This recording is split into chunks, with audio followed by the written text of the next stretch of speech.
Obunu gini kama chozunu Imana chukwa kosi womo Onyele miu Nyelu yumi What am I looking for? See my God, he don't bless me, yo. He give you me, give me you. Obuni kife la chasha so Obuni kife me chasha me My baby, you know say you go love me Hey, yeah I do go I could go When I call your name Shakara for me Oh Roma I will be your Romeo You go be my Julie Roma I will be your Romeo You go be my Julia Oh Give me your love and I'll go run away Show me your love and I'll go use you play Carry me, go me, I go follow you way Follow you, they go Maka Munagi, me and you Okwa Munagi, my baby and me and you Me and you Okwa Munagi, my baby Obuzi kife la chasha so Obuni kife la chasha me My baby, you know say you go love me I do go I could go When I call your name Shakara for me Oh Roma I will be your Romeo You go be my Julie Yeah Roma I will be your Romeo You will be my Julia Oh Roma I will be your Romeo You will be my Julia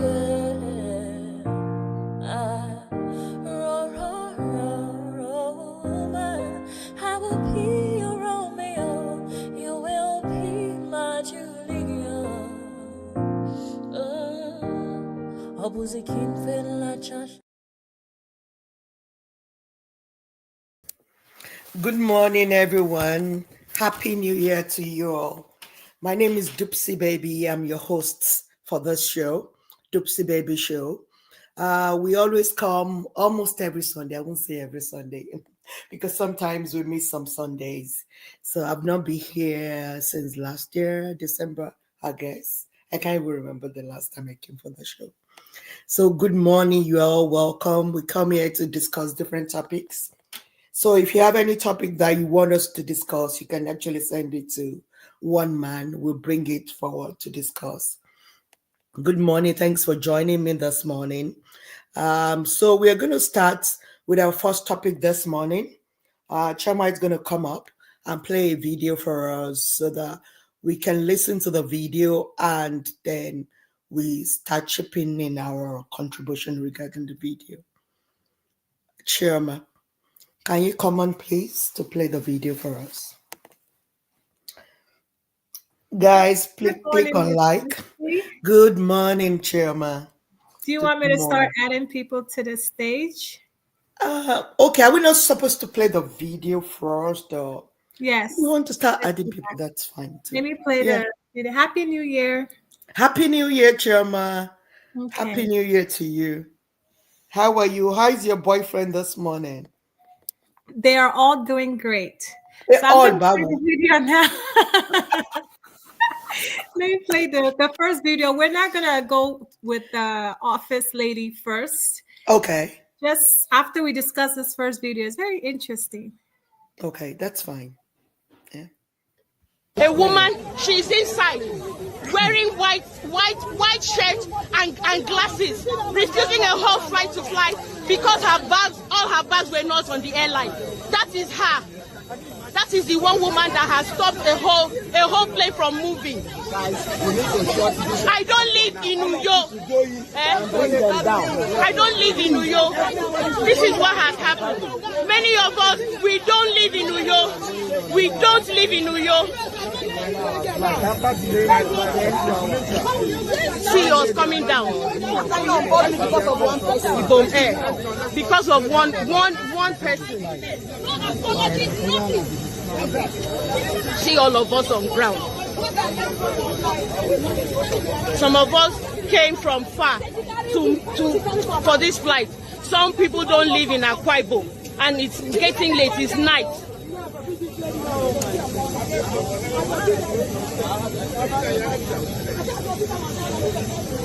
We are waiting for her to come down. Let her come down. Why is she still in the plane? Why is she still in the plane? Why is she still there? Why is she still in the plane?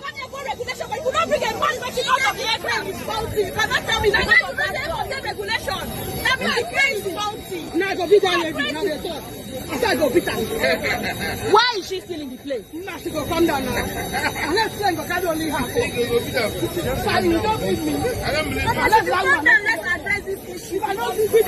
So what time are we moving? Ibom Air. I don't know. Where are you people lodging us? Where? I have a 5 a.m. flight out of Abuja tomorrow. I don't live in Nigeria. Stay in New York. What's the accommodation plan for us? First of all, can we have everybody?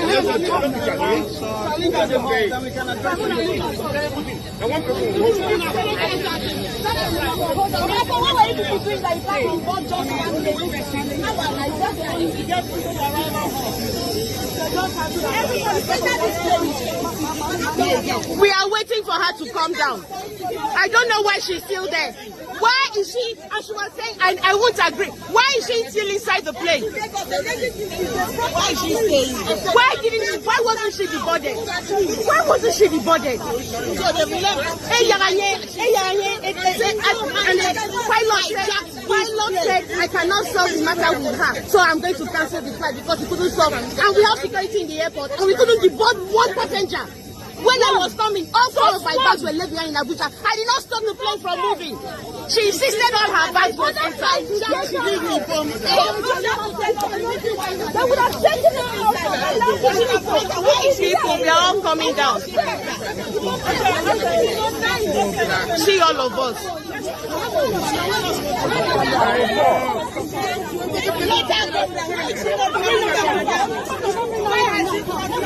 Please, I'm begging you, please. Calm down, temper, yeah? Senior security get airport me. Yes, no, we have, man, but please, nobody knew why it happened. Could be with something better. Please, let's temper. You know I've lost my ticket with British Airways. Because I'm flying tomorrow morning by 5. It is now a no-show for me. How am I going to get, who is going to give me the money that I'm going to pay for my ticket again? Will Ibom Air give me back my... They will not. They were ready to fly. They had to fly. They didn't... Can you tell this aircraft to move? They can't move. Wait, they can't move now. So I have lost a whole ticket. I've lost a ticket right now. I understand what you completely, but then... Who knows why? There is no who knows why. Pilots had announced we are about going.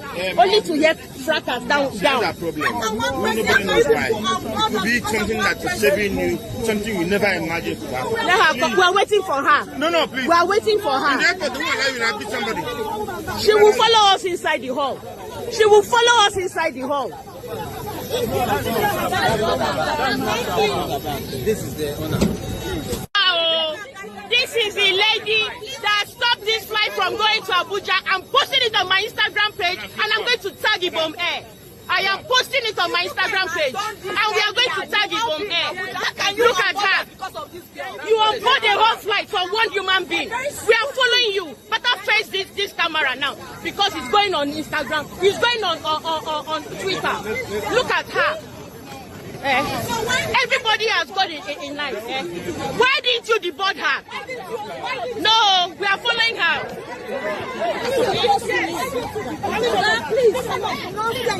See her, Gaddy. She see her. If my phone drops, if you drop my phone, where she was? See her. That will kill you. A bad woman. You can't be a lawyer. Only God knows what she planned for this flight. You cannot be a lawyer.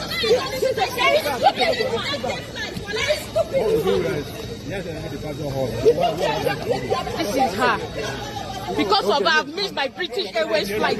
My British Airways flight tomorrow morning, I've missed it because of you. Are you going to give me almost £2,000 to pay for that? Are you going to give me? Yeah. Wahala deal. Wahala. Yeah. See what that December have cost. Dirty December. Please leave Dirty December out of it. Did you know the date? When did this happen? And this happened recently. This holiday. So it doesn't matter. You can't just put everything on Dirty December. Besides, Dirty December is good for our economy. We Nigerians, we are not complaining. So if you are not a Nigerian, stop complaining about Dirty December. So we Nigerians, we love it that way, the way people are flocking into our country in December to have party and have a great time. It helps our economy. So please, Americans or any other nationality, stop complaining. We Nigerians will love Dirty December. So for me, I'm gonna bring one man on the stage. Okay, that's fine. Yeah. But me and you will carry on the convo. Okay, thanks, Juma. Okay. So as for me, one man. Good morning, one man. In case you're listening. Yeah. Yeah. Good morning to you. I'm quite interested to see what Dupsy makes of that.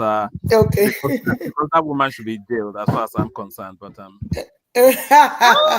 okay.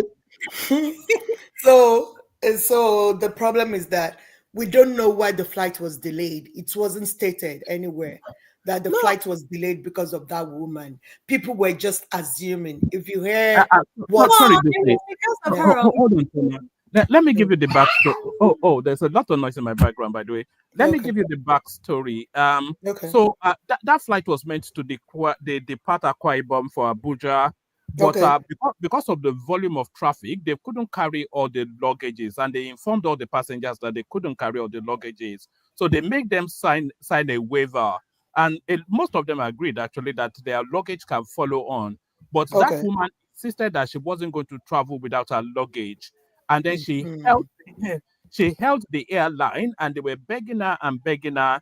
She wouldn't come off board. Then they tried to move off board. Then she came back on board and forced it. Even the pilot said they should come and put her luggage in his cabin, but the luggage was too big. So by the time they had dragged it all the way through, the slot had gone and the weather had changed, and that flight couldn't go anymore. So now a whole raft of plane full of people who are traveling to meet another target. But the example given by that woman now, she has a follow-on flight on BA to wherever. So that now she carries the burden all off the back of this woman just been, I don't understand. Is she that influential? Or why she should stop her whole plane? I don't get that. That can only happen in Nigeria. I understand the lady though. Because she checked in 4 bags with her. So we don't know what's in those important items that might be in those 4 bags. So, I mean, if I were her, and then it's Nigeria. So if it was in the United States of America, I would be like, okay, I'll just sign a waiver and keep it moving. But if I have important items in Nigeria, we're not going nowhere. So I understand where the lady is coming from, right? I don't even know how somebody can stop a whole plane. I don't get that. But how can a whole plane not be able to carry just 4 bags? They could have just give her, allowance to carry all her 4 bags. You get my point? I don't even know how she will stop a whole plane. I don't get that. So if they want to force her down, yes, they should have escorted off the plane. It's really exactly, woman. That's not a big deal at all. So that's why I said maybe we don't know the backdrop. But the way woman explained, So if that's what happened, why should a woman, is she that influential? Is she a governor's wife, or I don't know? You know, when you're influential, they say she I guess she's threatened them because she says she's a lawyer, and you notice how they're protecting her. Even though police officers were protecting her, they will still escort you out of the plane. Then you can go and sue the airline, so you can't hold down a whole plane. So that's why I said maybe there's some to that story that we know. So I don't think anybody can hold down, even if you're a governor. You go sue the airline, you meet them up at the courts. Not that you stop. Do you have like guns in your hand or what? Why? So I don't think that's proper for anybody to hold down a plane because you have your 4 bags that wasn't on the plane while the plane wanted to take off. So I don't know. Maybe there's some more stories to that. So even in Nigeria, as unlawful as we can get to be, there's some rules that still, solid in that country. So I don't think maybe the pilot just saw that there's some kind of fault when he wanted to start wanted to start the plane. And then so I don't think a woman. And they use her as a sufficient excuse to not fly. Remember that other man, the aviation guy, he was telling the lady that, it's probably God saving you, Exactly. He said that. And he said you can't categorically say that. Yeah. That is that woman that's holding down the plane. That guy said that too. Yeah. But either way it goes, from what one man said, let me add Jewel of Nashville. Welcome, Mr. Jewel of Nashville. So, based on... Thank you. Thank you, sir. So, Ms. Dupsy, based on what that lady said, right? I feel like it wasn't just her baggage that is the problem. I just felt like it's the pilot. The pilot is using her as an excuse. There's something much deeper that's happening, So, but if I was in her position, right, in Nigeria, I wouldn't fly anywhere without all my 4 baggages because I paid for it. You get my point? But they should have gave her like preferential treatment and just allow her to take her bags. If it comes to that, you get my point? If it's that serious, they should have just allowed her to take her bags and then the rest can just deal with it. What do you think, Ms. Dipsy? Yeah, I agree with you. Yeah, I don't believe that. I don't believe that because of 4 bags, a woman will just say, "Don't move," then they will move. I don't believe that story. So I think there are more to that story than we can see. It's a mechanical issue. Exactly. And they don't really like to say that so that people won't claim back their money. They don't really like to say that, yeah. So nobody can just, even if you're a governor. So they can't get a refund, Ms. Dipsy? There won't be a refund, of course, because they're claiming it's the woman that held the plane down. That's what they're claiming. I don't believe that. I don't believe that story. There's nobody that can hold the plane down. I remember. And which airline is this? Yeah. Which airline? What's the name again, Choma? Ibom Airlines. Would you like me to? Would you like? Okay. Did you watch the video, Mr. Joe? I did not. I just saw you. I just stumbled into. No, I did not. But I think I have an idea. No, I think I have an idea. Okay, I'll play go ahead. And then you give us your input. A woman, she's inside, wearing white shirt and glasses, refusing a whole flight to fly because all her bags were not on the airline. That is her. That is the one woman that has stopped a whole plane from moving. I don't live in New York. I don't live in New York. This is what has happened. Many of us, we don't live in New York. We don't live in New York. See us coming down. Because of one person. So the airline is Ibom Air because of one person. This is the issue. By the way, good morning, afternoon, evening, wherever you're listening from, Joel of Nashville, on the One Man Show. This is the issue. Oh God. You see, the idea of our citizens even walking on the tarmac, right, is quite disturbing. We are not organized in Nigeria. Do you understand? I mean, so when we see this state government saying they're building airports, so you cannot build an airport where the airlines could just come attach to the building and people can actually walk from the building into the airline, not walking through the tarmac into the airline. You see, you create chaos when you do that.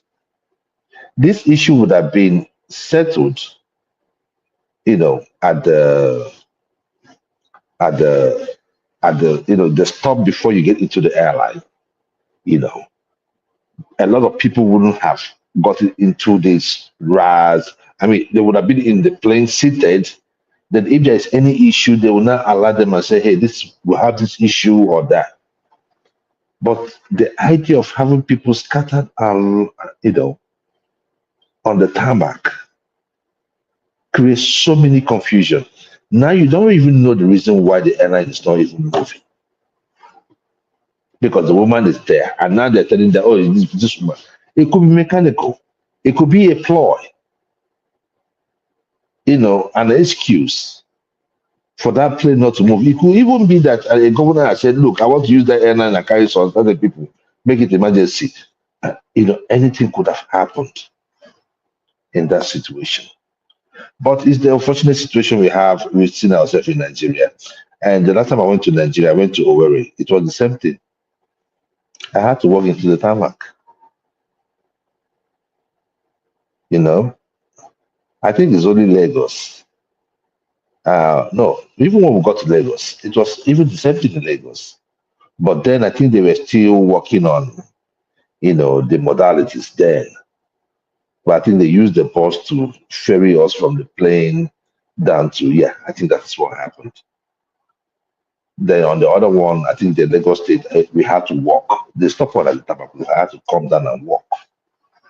There's no organization. And this idea of airlines always having this issue about delays. And that was the reason why I asked, because I've heard about Airpeace. A lot of people have complained about Airpeace. It's an airline I love to see grow. But again, you must learn to do the basics, especially in the area of ticketing. I was thinking that ticketing should be the easiest of jobs that they will have operating the airline company. Ticketing, common ticketing. Why would you have a flight delay in the first place? You have one, okay, probably it's a one-off. 2, 3, 4. The other time he appeared on Arise TV, he made some standing points. And it was about the government, and which I agree. What we just saw right now is a failure of governance.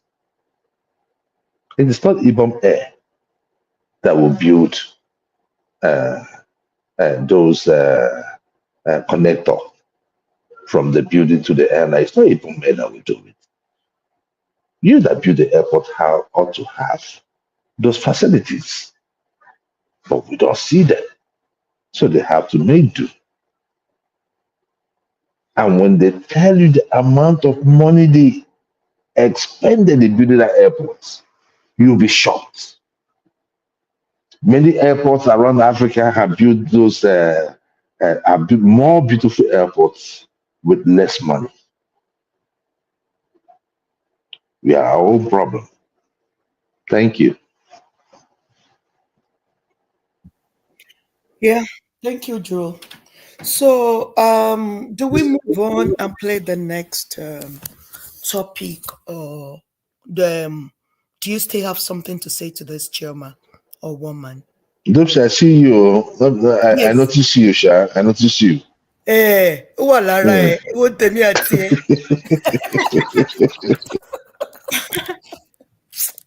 You're not serious, Joel.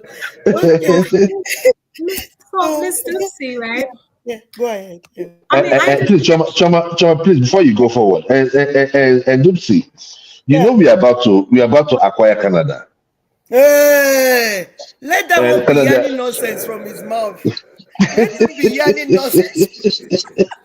We want to make Canada the 51st state. 51st state. So it will be nice. It will be nice. You don't want to have the protection, and your taxes will be covered by 60%. It's a little benefit. It's working well for us here. We don't even want anything to do with the United States. No, how can you know? How would you know? How would you know it's working well for you if you've not tested the other side? You see, that's the problem we always have. No, no. If we were in UK, I will understand. UK, they oppress them over there. They are. Have you gotten any donation? Have you gotten any money from someone that stays in UK before? They are very stingy people. Very stingy. But the thing there is that when you look, UK is a sorry state. And even the Nigerians that stay there, we have them even in the southeast. The ones that come back and we celebrate them are those ones in the United States. I won't lie to you. I see UK people as very poor people. They are. Like they're like the working poor, like the real working poor. Yeah. Very stingy. Yeah. Very, but it's not like they are stingy. It's just that I think it's. I don't think they have the money though. I don't think they have it to give. Mm-hmm. They don't have it to give. So, go ahead. Okay, Drew. Yeah. Thanks so much. Okay, Chioma, we can move on to the next topic. Thanks. People where they go wedding reception, what be your mindset? We go make person dress like this. You dress like this. I don't know. They can't share milk. I don't know because some of them not even fit. See they go they drag them. As a lady, is it appropriate for any woman to dress like this to the point when I said the woman don't even know how to sit down? Somebody they even choke them.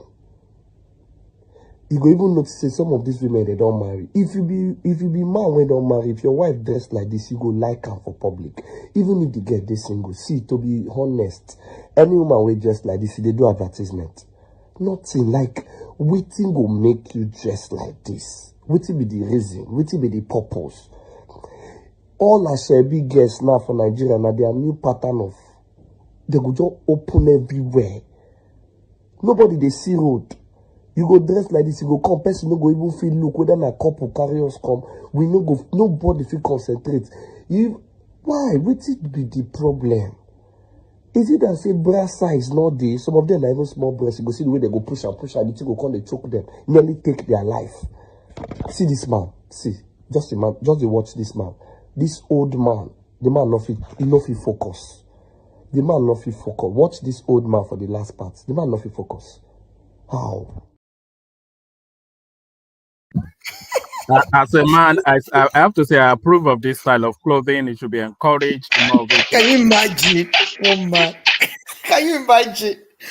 Okay, for me as a woman, I don't think I've ever find this kind of dressing attractive. When I was younger, I've never had the guts to expose my breast area. I've never. But I love miniskirts, so I can wear any kind of miniskirts. Do you understand? I loved miniskirt when I was younger. So maybe some people must have castigated me then that my skirts were too short. I don't know. So that's why I can't actually say they are doing something wrong. But I've never seen it as attractive before. This kind of dressing. I don't like it. It disgusts me sometimes, but I can't say it is bad because I think some men get attracted by this. So that's why a lot of girls nowadays, they expose their upper area for men to see and feed their eyes with that. But for me, it's a no, no, no. I don't like it. I've never done it before. But I've done some other things when I was younger too. I've got good legs, and I wear ankle chain all the time. So even my mom is always complaining that I love to expose my legs at all times. So I can say I was very good when I was younger too, because I do that. But I've never had the guts to just expose that upper area of my body before. I've never done it before. And I don't think I still have the guts even now to do it. It's not something that it's for me at all. Chioma, if you can unmute, let me hear your opinion regarding this. So, Ms. Dupsy, I don't think it's the women's fault, because sometimes, when you have like big breasts, it naturally shows if you're wearing certain type of clothes, like this clothes this lady is wearing. If she had smaller breasts, it wouldn't be as pronounced, but because she's blessed with a big boobies, that's why it looks like that. My only problem is, as long as it's not sagging, right?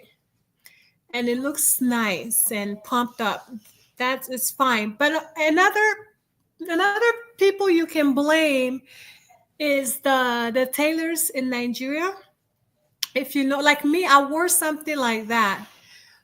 And it was not my intention to go to this party with my boobs popped up, because I wanted to look elegant and classy. But she told me that is the in thing now is the corset.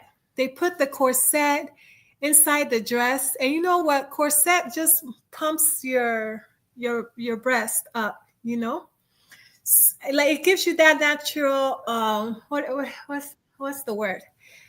The corset gives you that natural pump, Natural fraud. Yes, exactly. So yeah, my boobs ended up like looking big and voluptuous, and that's not my intention. And so a lot of girls in Nigeria, their tailor is the person that should be blamed for that. They end up looking like this because of their tailor. Is the in thin is the corset. I'm not sure you can blame the tailor. So maybe in some instances, but this seems to be the trend. You see it everywhere. But what is the intention? What are they signaling to the space? One man, don't say that. I'm not finished with my submission. You came there to interrupt me. You're supposed to be in the background, correct? All right, I wasn't done. You couldn't wait to give your opinion. One man, leave women's matter alone. Let me finish. How you gonna tell me it's not the tailor? Yes, it's the tailor to blame, because a lot of women, they don't want to expose they want to look trim and slim, right? Especially to make their stomach look flatter. So the tailor ends up putting this corset. So they have a built-in corset under every dress. So it's the corset that actually gives you this particular lady doesn't have any corset. That she one has that a you've been corset. showing. Miss Dupsy, No, look at all the videos. The one in the corset. black, the one in the black. Listen, that's why me, I don't like to. You don't listen to people. You just want to talk over people. That woman in black doesn't have any corset underneath. Can you look at the shape of their stomach, though? Look at the shape of their waist, their stomach. Did you see how flat it is? It's not like a ball. I sew clothes all the time in Nigeria. I don't expose my breast like this. So a lot of tailors, a lot of good tailors don't have to expose. This is what they asked for, and they made their dresses to be like that. So don't make it as if it's the tailor. No, I don't agree to that. No, this lady right here that we're looking at on the screen, right? She just has naturally like double D's, and you can't help it. Unless you want her to wear like an under sure, my sagging now. How you call this one double D's? The thing don't fall down finish. No, it's not sagging. It's not on the floor. You know what sagging is? Those 90-year-old woman's breasts. It's sagging. It doesn't even look fresh and nice anyways. I would have loved it if it's standing and it's looking fresh for people to be able to just feed their eyes. This one doesn't even look good. I'm sure she's a young girl. She hasn't had any only children here, but she's not even, the breast is falling already. Miss Dupsy, her boobs are double D's.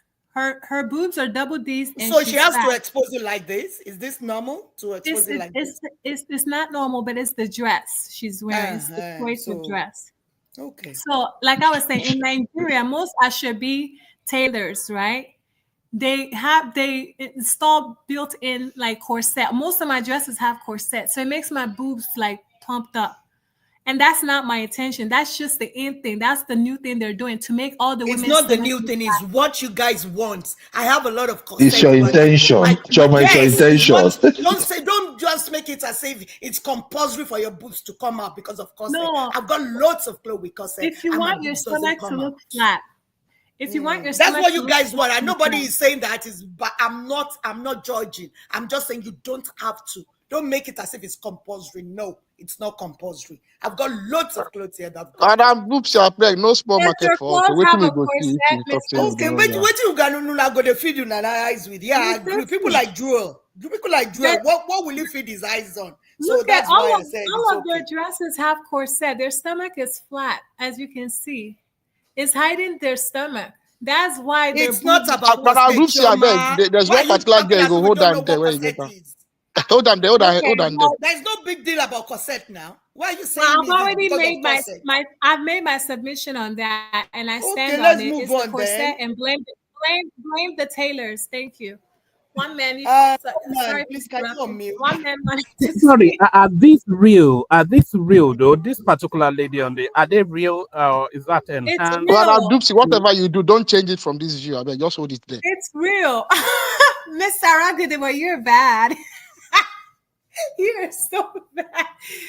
But it's just how liberal the Nigerian society has gotten now, because I'm assuming these are predominantly Yoruba Lagos sets, which is no, it's everywhere. One man don't say it. So it's a general thing. No, okay, even right across the expanse of the Nigerian experience is a historically conservative traditional space.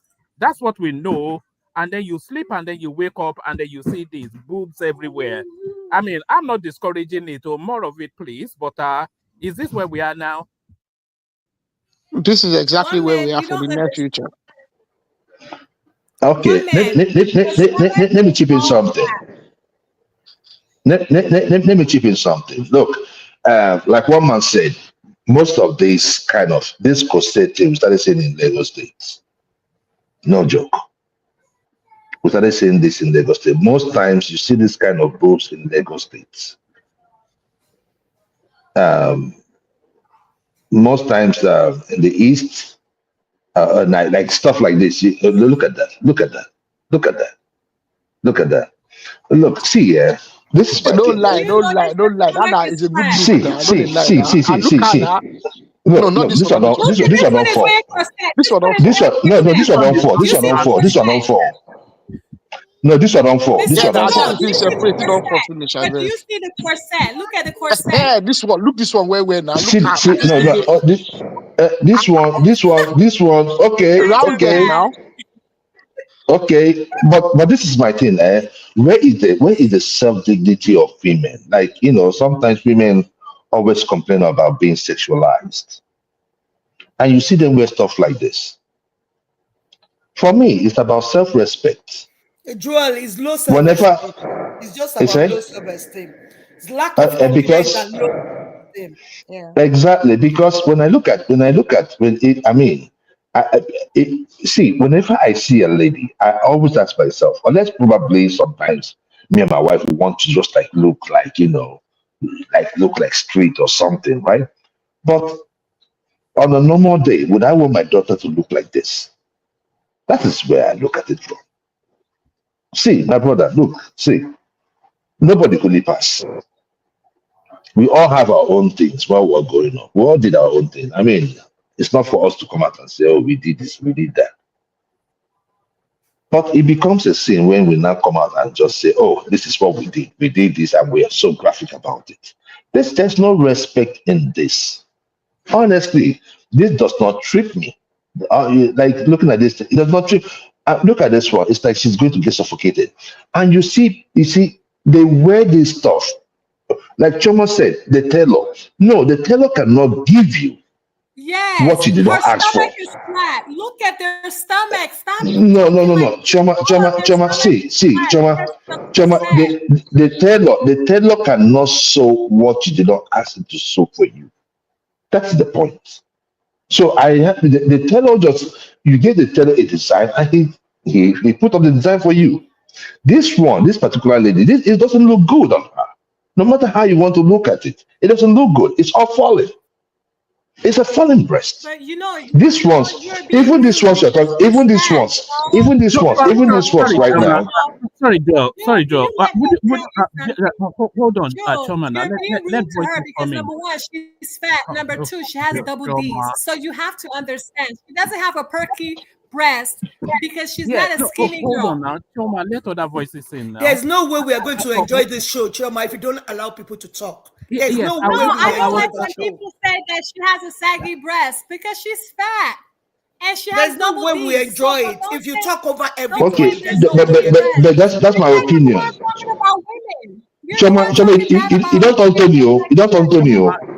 Choma, settle down now. Let you can't be doing this, Choma. Yeah. I don't find it interesting when I come for my show, especially. Then you talk over everyone. I don't like that. Yeah, I was just going to ask. It's natural breast. That's all I have to say. Now, Choma, please. I was just going to ask Joel. Is it a young woman's game? This thing. Is it? Yeah. Should there be an age threshold where this should not be allowed? Anybody under 30, over 30, should not really be doing this, should they? But woman, why should the ones under 30 be doing it? Are they not going to get married? What are they teaching the ones that are coming that are coming after them? It does not make sense, one man. You see, we can all be freaky and still look responsible. You can't dress like this to work. Come on now. I mean, are we going to start lifting the African American culture? The other day, I was looking at some people going to club. They were putting on nets and tongues and bra. This is what we see over here. When has Nigeria turned into this? This is disgusting. Look. If I go to Nigeria, if I see someone like this, would I think that person? No. I beg, leave that one, Joel. You're not fooling any. Were you not the one telling us you are going for Dirty December this year? No. One man. You might be surprised. You see, one man, and that's why I said I'm not a saint. But I am not going to pick you even if I want to do something, freaky. I'm not going to pick up someone like this. I'm being honest with you. I'm not going to pick something like this. I always go for, I don't know. This is not my taste. I go for someone that is responsible. Look a little bit responsible. If I'm going out with you, or even if I'm working with you, I say, okay, let's go see some friends. I should be able to leave you and you're able to have a conversation. That is what I'm a psychosexual. I don't do all these things about body. They're not checking for you. Most of them are married. They're not checking for you. No. If they are married and they're dressed like this, then it's a failure on the part of the husband and on the part of the family. Joel, it's sapiosexual doing Dirty December. Right? You say? You claim to be sapiosexual, but you're interested in Dirty December. How does that? What do you mean? Dirty December, I didn't say I was going there to take anybody. I just said I was going there to have fun. Sapiosexuals are interested in intelligence now. They're attracted to intelligence. What intelligence are you going to find? What intelligence are you going to find? Because I tend to. No. Sapiosexual is not about the event. Sapiosexual is about the individual that you meet. Course, yes. You meet somebody. So there are intelligent people. Intelligence of the individual. Yeah. So the intelligence. And the display of that intelligence as well. If I meet somebody, there are many intelligent people that will attend Dirty December. There are a lot of them.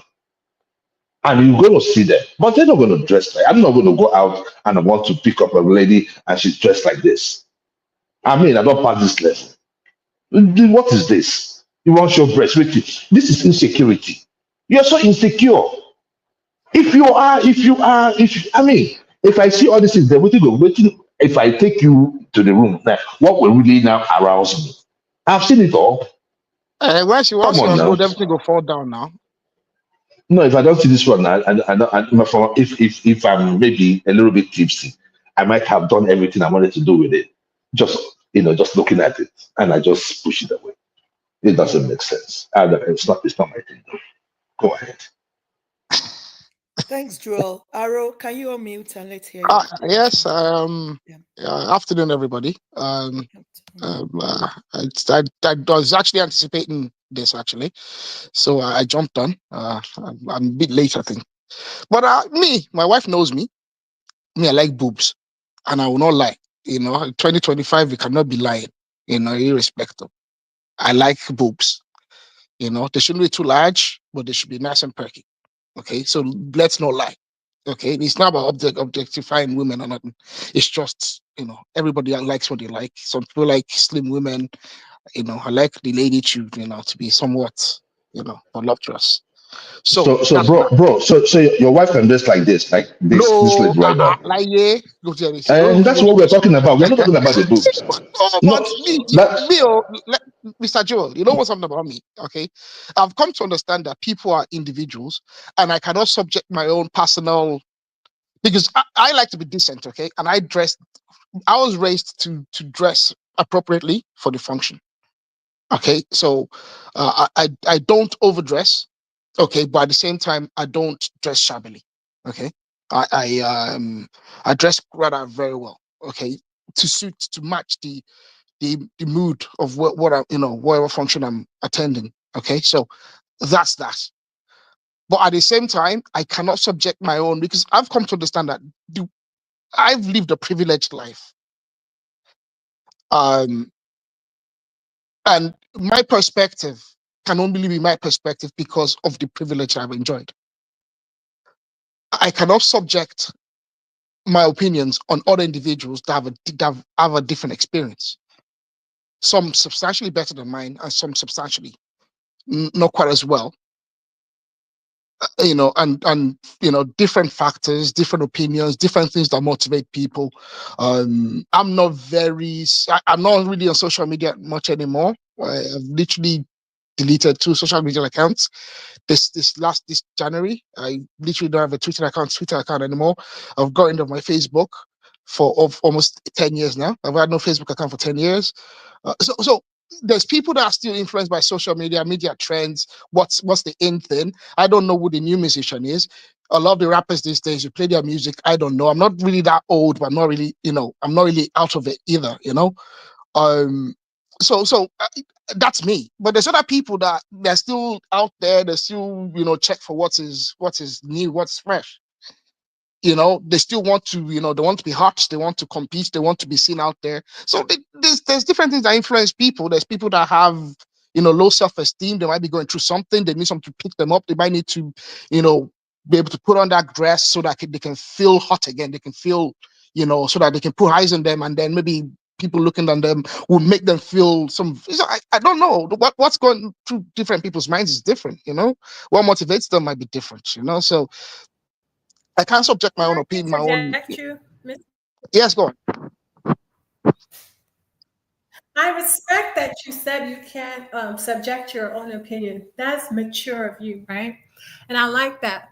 It's just that how I see this is that some people, like all 5 fingers are not equal, right?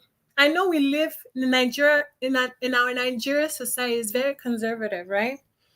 But the reality is everybody's not going to be conservative. Like I'm conservative. Miss Dupsy knows I'm conservative.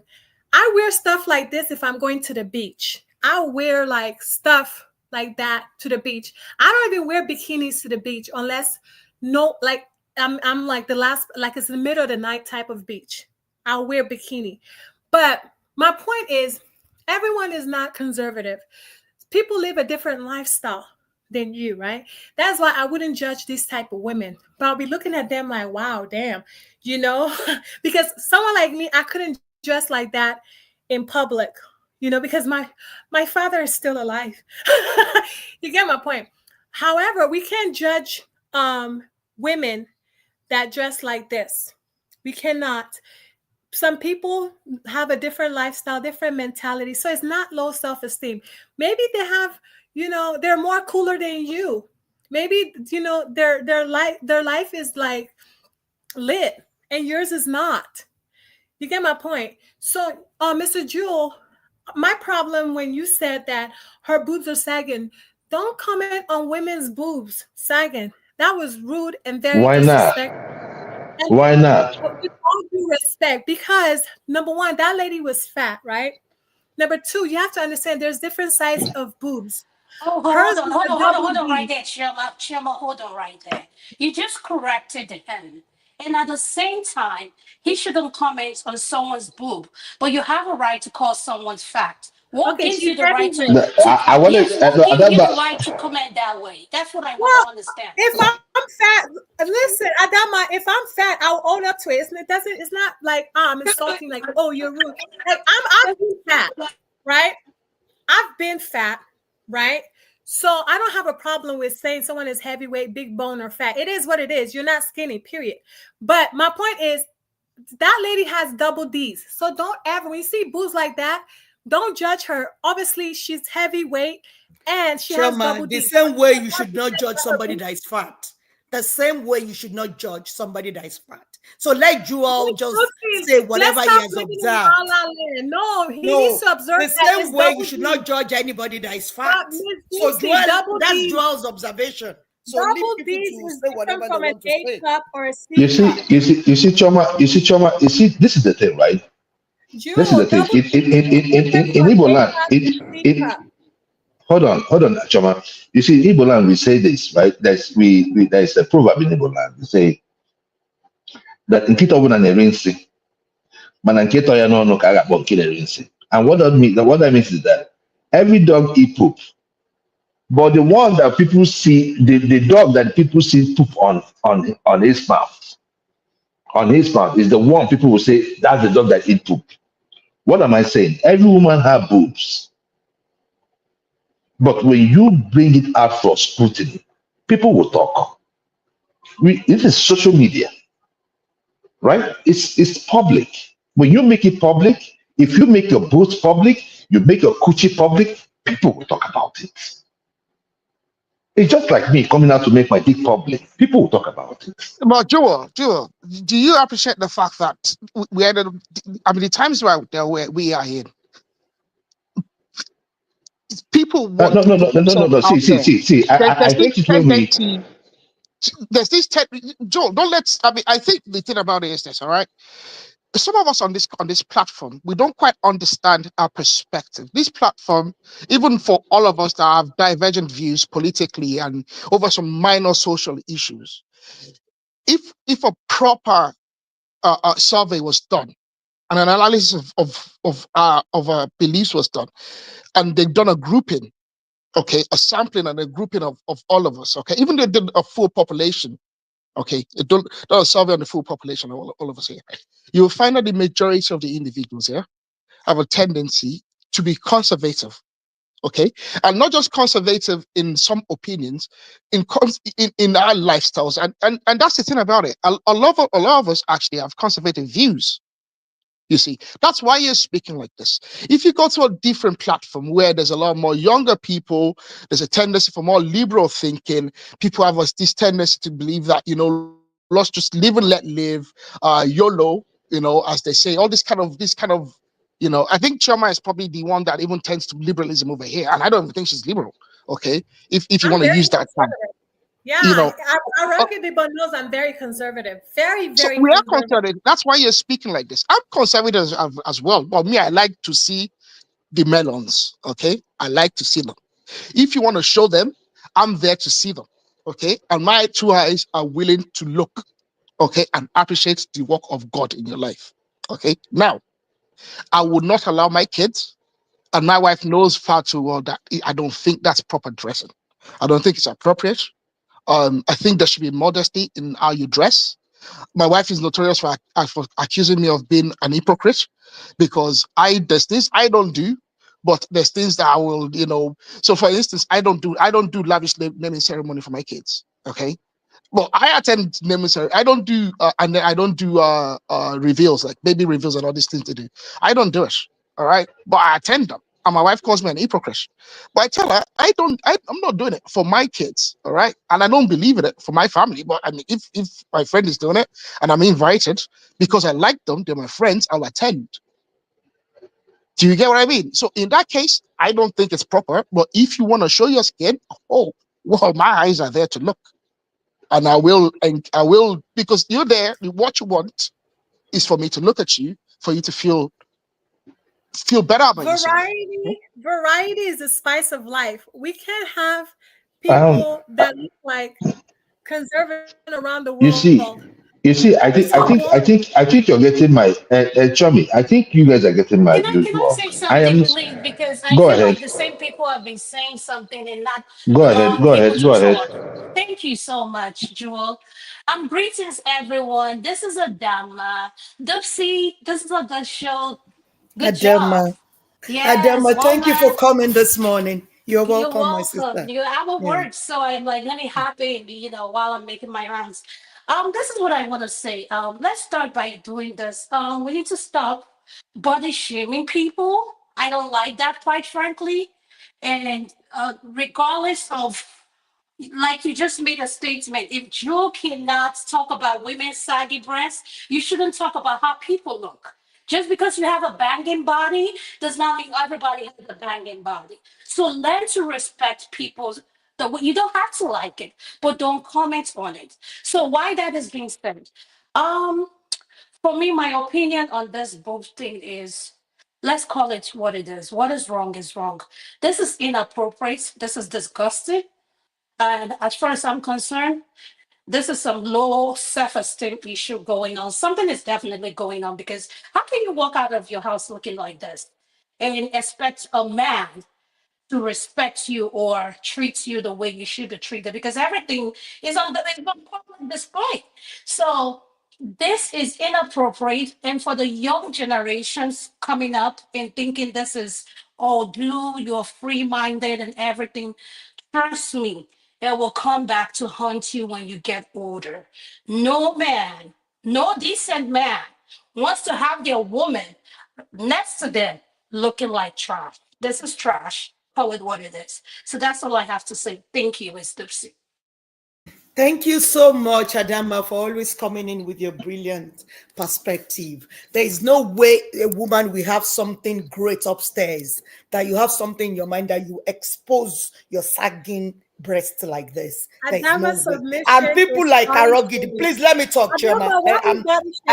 Let me talk. This is my show. You can come and start talking on one man when he's doing his show. You can't come and talk on me when I'm doing my show. So this is my show. I'm not the moderator. You're the moderator. Sorry, Mr. Yeah.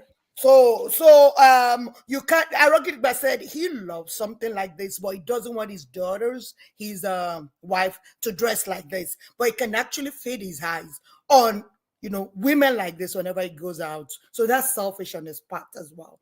So if you can allow somebody to expose their breast, why are you talking about people's? I'm not allowing them. I'm not allowing it. I'm not encouraging it. Oh yeah, but you said you love to see it. I didn't say I love to see it. I didn't say I love to see it. I said I like boobs and I'm indifferent to see it. So why you like boobs and your wife got boobs? Sorry? You get to see your wife's boobs every night. Yeah, but I mean, if a lady is out there and she wants to show skin, I'm not gonna go out there and then throw a rag around her and tell her to cover up herself. No. You want to show it? Fair play. You know what I mean? I'm a moderate person. Okay, I have friends that are very flashy and whatnot. I don't lecture them on as long as it is within moderation. But I don't lecture them. They know that I'm moderate. They know the things they're not going to ask me to do because they know I'm a moderate person, and I know the things I'm not going to ask them to do because I know that they like to be flashy. So I mean, I think I've just come to accept it. Okay, however, there's times where I'm in the public and I see some things, and even I think it's a bit too much. Now, because of the society that we're in, okay, it's one of where it's everybody has a right to express themselves. So I can't I kind of like tame myself, and I just say to myself, you know what, just catch yourself and just look away or go away or move away. Now, I judge people. I don't believe in this idea that you don't judge. No. When I meet someone, okay, one thing I do, and I even for myself, I do understand that this might happen to me. When I meet someone or I see someone, how they're dressed, how they approach things, what they do, okay, I do judge them, because really you have to judge character. You have to judge people's behaviors and what they do, the way they dress. And so this notion that you can't judge someone, it's nonsensical, you know. And the idea that you can't say what is, you know, if someone is fat, it's okay, they're fat. I've been a bit more rounded before. I'm not very tall. If someone says I'm not very tall, I'm not going to take offense to it. It's just a fact. If your boobs are falling down, well, it's just a fact. I think these are more offensive than somebody being fat. If somebody is fat and dressed appropriately, what's your business about that? Maybe the person loves to be fat. But when you're dressed like this, you should be judged. So of course, yeah. I agree with that. If you dress like this, I will judge you, and I might want to talk to you to understand. I might want to judge you to understand your character. How about people who are they have the shape, the banging this thing, but there's everything in their head are not clicking. They have psych issues because they've not been diagnosed. They've not been like they're okay. So please, let's be careful what we say here. Adama, yeah. Adama, let Choma chip in. Choma, go ahead. Ms. Dupsy, that's why I feel like this whole thing is a double standard. You're calling the woman trash. You don't even know her character. You don't know if she's a decent mother at home or a decent wife, a good wife at home. You know, you guys are judging this lady. Does she look like a decent mother? This image on the screen, this is a decent mother. Hold on. If you guys are hating, okay? First of all, her breasts are double D's. She's not an A cup. These breasts are not double D's, right? Just double D's are humongous. They're big boobs. No, this is double F. It's double F. If it's falling down, that is why it looks it's falling down. Double G. It's double F. It's falling, double falling. Okay, and then Adama is talking about, we can't talk about fat people, but you're talking about a lady that is blessed with a big boobs. It's not her fault that she has big boobs, genetically blessed with. Just cover it. There is bra. There is bra for every boob. You should dress for your fit, okay? You dress for your fit. Mr. Jewel, if she was an A cup, best believe she would not look like this, because A cup don't have nothing. She's blessed with a double D's. And Choma, there is bra. There is bra for. See. My wife has a big boob, very big. Very big. No. They're still pointed, very full. You know. So, but the thing there is that there is a bra. I believe there's a bra for every boob. Pick it up. Pick your bra. Pick your breast up. Fix it in. You understand what I'm saying? I mean, there's time for everything. If you're in a beach, for instance, and you're putting on a bikini, it's a different matter. Yeah. You understand what I'm saying? If you're some of these things come like this to a wedding occasion. Jewel, this particular they come to house parties. Hold on. They come to house parties like this, just like this. When you have kids, have some self-respect. That's all. I am not going to impose my will. Hold on, my brother. I am not going to impose my will or try to say that they shouldn't wear what they're wearing. But I also have the right to tell them, hey, this is not appropriate. That's the only thing I'm saying. I'm not trying to impose my will on them or try to tell them that you must not wear it. But you see, for every action, there are consequences. You understand? Your right to swing your saggy boobs stops with my own right to say no. Begins. You can't just flaunt this thing on my face. Look, let me tell you, you are addressed the way you're dressed. If I go to see this lady now, where do you think my discussion will start from? If I am so drunk now, I see this lady and I want to go talk to her, what do you think I would say to her? Do you think I would start saying, oh, how are you doing? Blah, blah. No, I'm going to be like, girl, what's up? How much? No, respect yourself. No. No. I'm just telling you. I'm just see, Choma. I'm a guy. You can't tell me. I'm a guy. I am telling you how guys view women like this. Majority of the men view women like this. In Igbo, they call it ahia. They say ahia. And once they after you ahia, when they are going to meet you, they're going to price you. What ahia means is this is market. You know Joey Zaza. Do you know Joey Zaza, right? I know Joey. You know Joey Zaza. Yeah. His sister wore something like exactly this type of white dress for her wedding with her boobs revealing like this, right? On her wedding day. You saw it, yeah. You saw it, right? I did look. I did look at that one. Look, this is the thing. That it is Joey Zaza's sister does not make it right. That's a billionaire in dollars. Right? I don't care. I don't care. I don't care what it is. If you're trash, you're trash. Showed her cleavage like this, and she's a married woman. My point is, I'm not saying that, oh, she's a perfect example. I'm just saying, like, stop judging. They live better life than you. Chioma, can I ask you a question? Can I ask you a question? Chioma, it's not about living better life than anybody, right? That's the point I'm making. My point is just mind your business. Focus on your own. No. I cannot mind my own business. As long as it's in public, I will give my opinion. Jewel, let me ask Chioma a question. Okay? Jewel, I already told you I can't dress like that, right? But I'm not finna but you said you had a clothes. No, Chioma, you can, because you said you had a clothes that the tailor did for you, and your boob was all popping out. So you accepted it. You wore it. Because it was a built-in corset. Okay, but you didn't wear it regardless. So it means that you are open. It was a nice dress. But no. Choma, the point is that you wore it. No, Choma, you know that there are some ladies that will see when their book pop like that, they'll be like, oh no, I can't wear this. There are ladies like that. But you did. No, you did. I still have the dress. It's a nice dress. Next time I would wear a scarf over it, but it's a nice dress because it has the built-in. Oh yeah, guys, let's listen to the new people that joined us. So go ahead. Yeah. So let me call on Man of Prestige. Are you there? Man of Prestige, yeah. Can you go? Yeah, greeting everybody. How y'all doing? Happy New Year, everybody. Happy New Year to you. California, we support it. Joy, you don't know what I'm gonna say, so don't preempt me, please. Yeah, about the topic, I heard you saying about what's going on in Nigeria. I just came back from Nigeria, so I can pretty much tell you, I don't know the last time you went to Nigeria. That's what you are condemning is pretty much preempted in Nigerian space. It's not all about America. They're emulating the Americans. It's already in Nigerian space. The way the women dress, begin with. I find everything condemnable. There's nothing really pretty about, all this. And moreover, most of these ladies showing all their double B, they're all ugly and fat. I'm going to call it how it is.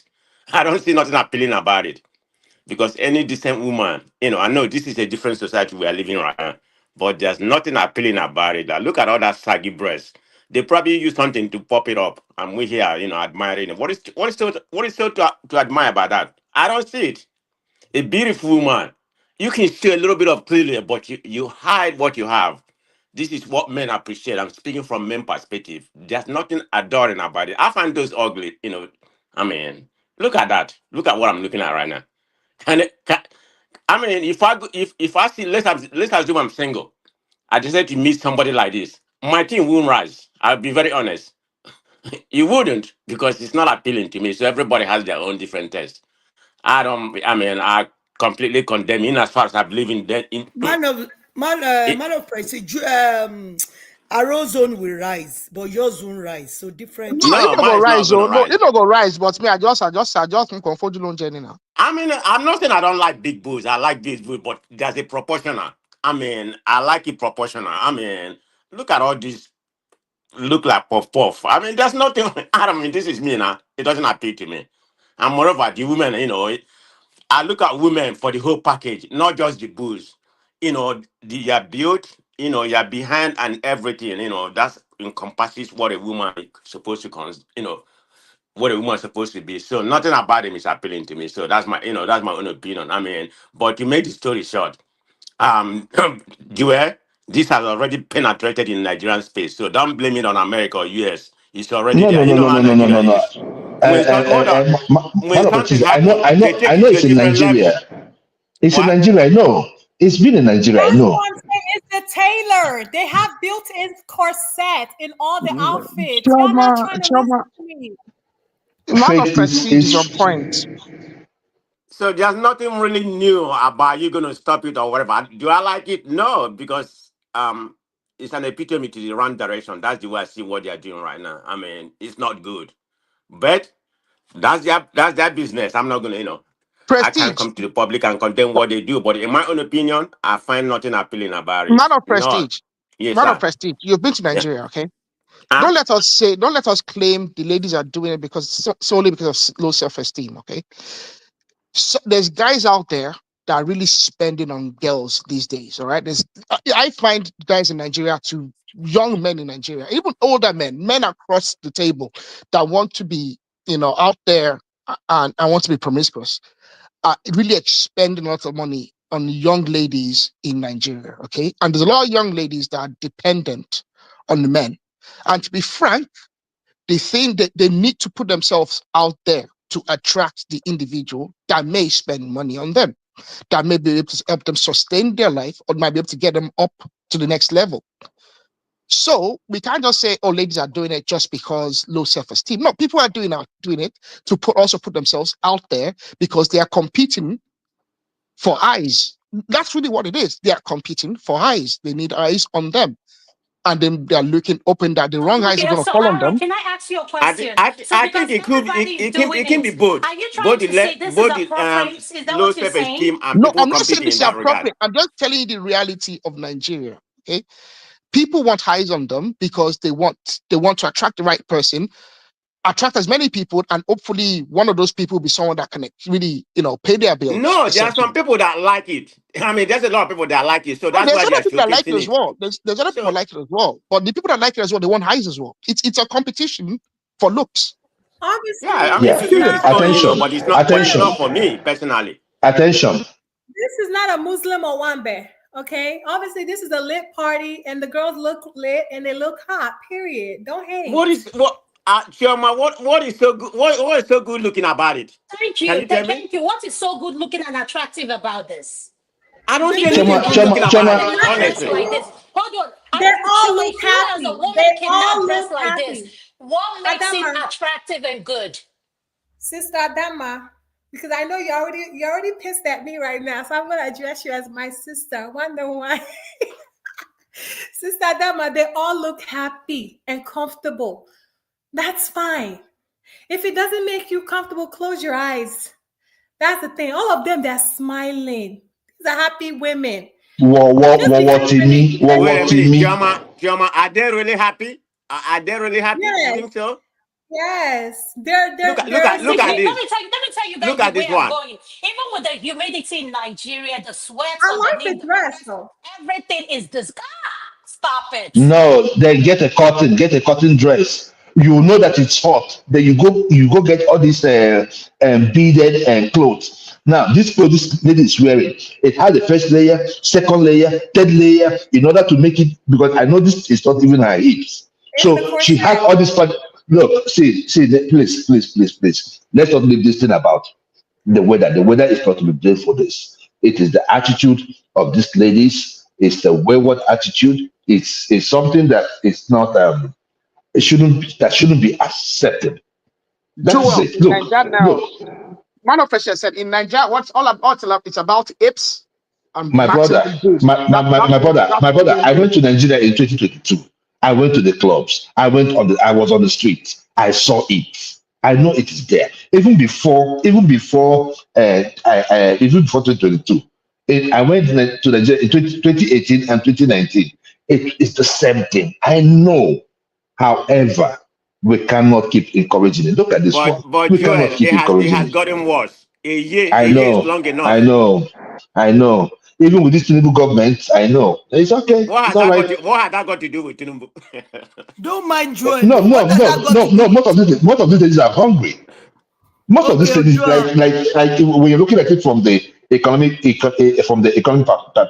perspective, most of these So ladies are hungry. are you saying because of hardship? To you? Oh yes, oh yes. The hardship has led a lot of ladies. Look, let me tell you, man of president, let me tell you. I said it on this show. Chama, hold on. Expensive outfit they're wearing. Na boroboro. See, let me tell you something. I went to Nigeria in 2022, right? I told one man this. I said, one man, look, with the way things are in Nigeria, that those days in Lagos, that we did not see people from the north coming into Lagos to prostitute. I told one man this. Today, as we speak, you see people from Benue, Kogi, all those middle belters in Lagos prostituting. There's hunger in the land.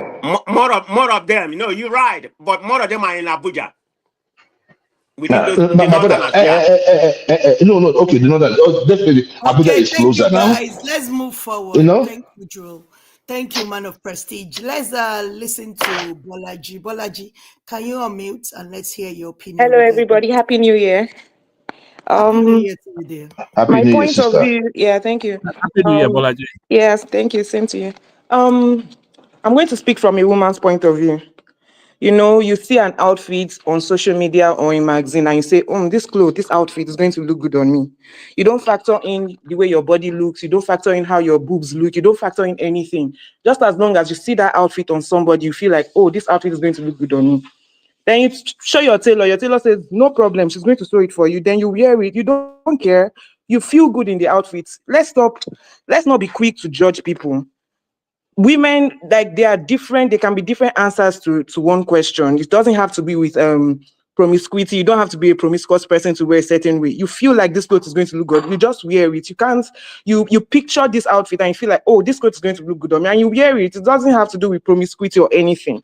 So let's not be quick to judge people. There are other reasons for why women dress like this. But Bolaji, thank you. Bolaji, I see the way you dress. Bolaji is the best. On New Year's Day. Can you let us talk? Can you mute the girl, woman? Leave Adama and Miss Gucci. We have our own clique, Bolaji. Let us talk. Bolaji, I see the way you dress. You're a single lady. Yeah. And even on New Year's Day, you wore like a short dress, a very short dress. Yeah. We're still looking for like pop socks to wear. Yeah. Why didn't you wear the dress like that? Why didn't you expose your legs and just leave for people to admire? Because you've got hot legs as well. Yeah. So why did you come? And to do that's me as a person I'm speaking from, because I've experienced this cleavage popping thing before. I saw an outfit. I didn't think, this clothes, this person is slimmer than me. I didn't think that way, that this person is slimmer than me. I gave the clothes to my tailor. She sewed it for me. The day I was wearing that event, my cleavage was up here. Somebody that doesn't know me will think, this girl is a promiscuous girl. They don't know that, this girl, she didn't think about other things. My cleavage was showing. But somebody that does not know me will think, I just wanted to expose my cleavage. But they didn't know that I didn't think so far away. But men will not understand this. Were you dancing with it? Sorry? Were you dancing with it? Were you shaking it? Even though I wasn't happy, even though I wasn't confident with it, I would want to fake confidence so that people will not think she's not good about herself. I would want to fake what is not there. I would just, because I've wasted money on that dress already. Of course, I'm not going to wear that dress again, but I have to fake what is not there. They will not think that she didn't know that this thing will not look good on her body shape. Everybody has different, but that's for women. We have to have somebody talking to us about that. Everybody does not know what fits them. It's not everybody that knows what fits them. We have to factor in the way our body is. What looks good? Bolaji, let me ask you a question. When you wore that outfit, did you get unusually more attention from men? Did you was not even focusing on who was looking. I was focusing on my breast popping out. I didn't want my breast to pop. I was just cautious about myself. I didn't want anything to happen. I was just faking what was not there. But people, you don't know people. You don't know anybody. You don't just see somebody and judge them. You don't know a whole person. You don't judge people just like that. Because these pictures on my screen now, you don't know them. You don't know what happens. Of course, some people, they just like to expose their boobs. There are different answers to a question. There can be several answers to a question. You just don't know. It's not a one-size-fits-all What thing. do you think about those people that love to dress like this at all times? At all times, okay, if they feel good about it, I don't know, I don't care, but I don't see them. Okay, you like to expose, it can be a form of insecurity too. That's why I said there can be different answers to a question. It can be a form of insecurity too. Like that's another thing. But I'm telling you another side. I'm telling you another part of it. They did not factor in some things.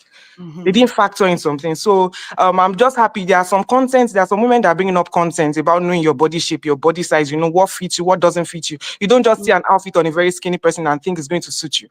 It doesn't work that way. Okay, I love where Bolaji is coming from. It's different from Chiyoma's point of view.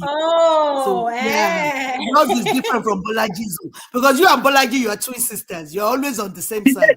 But today, your point of view is different from Bolaji's point of view. It's good to be conservative. My thing is good to be conservative and modest, right? But you also have to be malleable. Have an open mind. Don't judge people. You get my point? Because you don't know people. That's why America is the greatest country, a country where they have nude beach, and many people. That's why most of you voted for Trump. Because they have an open on and he's the best president. And there are some men that think women. Sorry for cutting you. There are some men that think women dress like this for them. 70% of the time, it's not about you. It's not for you.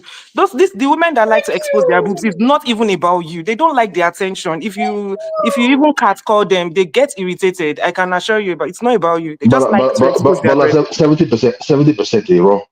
Okay, well, if you think 70%. It should be like 20%. If you're gonna go it's not about you. It's not about you. They don't like to be catcalled. So if you see their boobs exposed and you think, okay, you can walk up to them and you can get embarrassed by that. But but we do, and 90% of the time, I would say 95% of the time, it's a go. You are not that important. Men are not. You are not that important. You are not that important. No. You see, it's not a man versus woman thing. You get? It's not a man versus woman thing. And you see, for that's one thing that this country did to most of us being in the West. The moment you pick up something, an issue, say, oh, don't judge a woman, it's her body. I mean, you cannot just say that's your body. You understand what I'm saying? You live in a society. This idea of my body, my body, that is arrant nonsense. Your judges, hold on. Your judges dying and suffering. What has your society done for humanity? It doesn't matter. It doesn't matter. I mean, you can't just take away everything from Nigeria. Nigeria gave us some things too that has that kept us going today. So you can't just say everything about Nigeria is bad. However, whenever we see something that is wrong, we are not going to go the route of the West.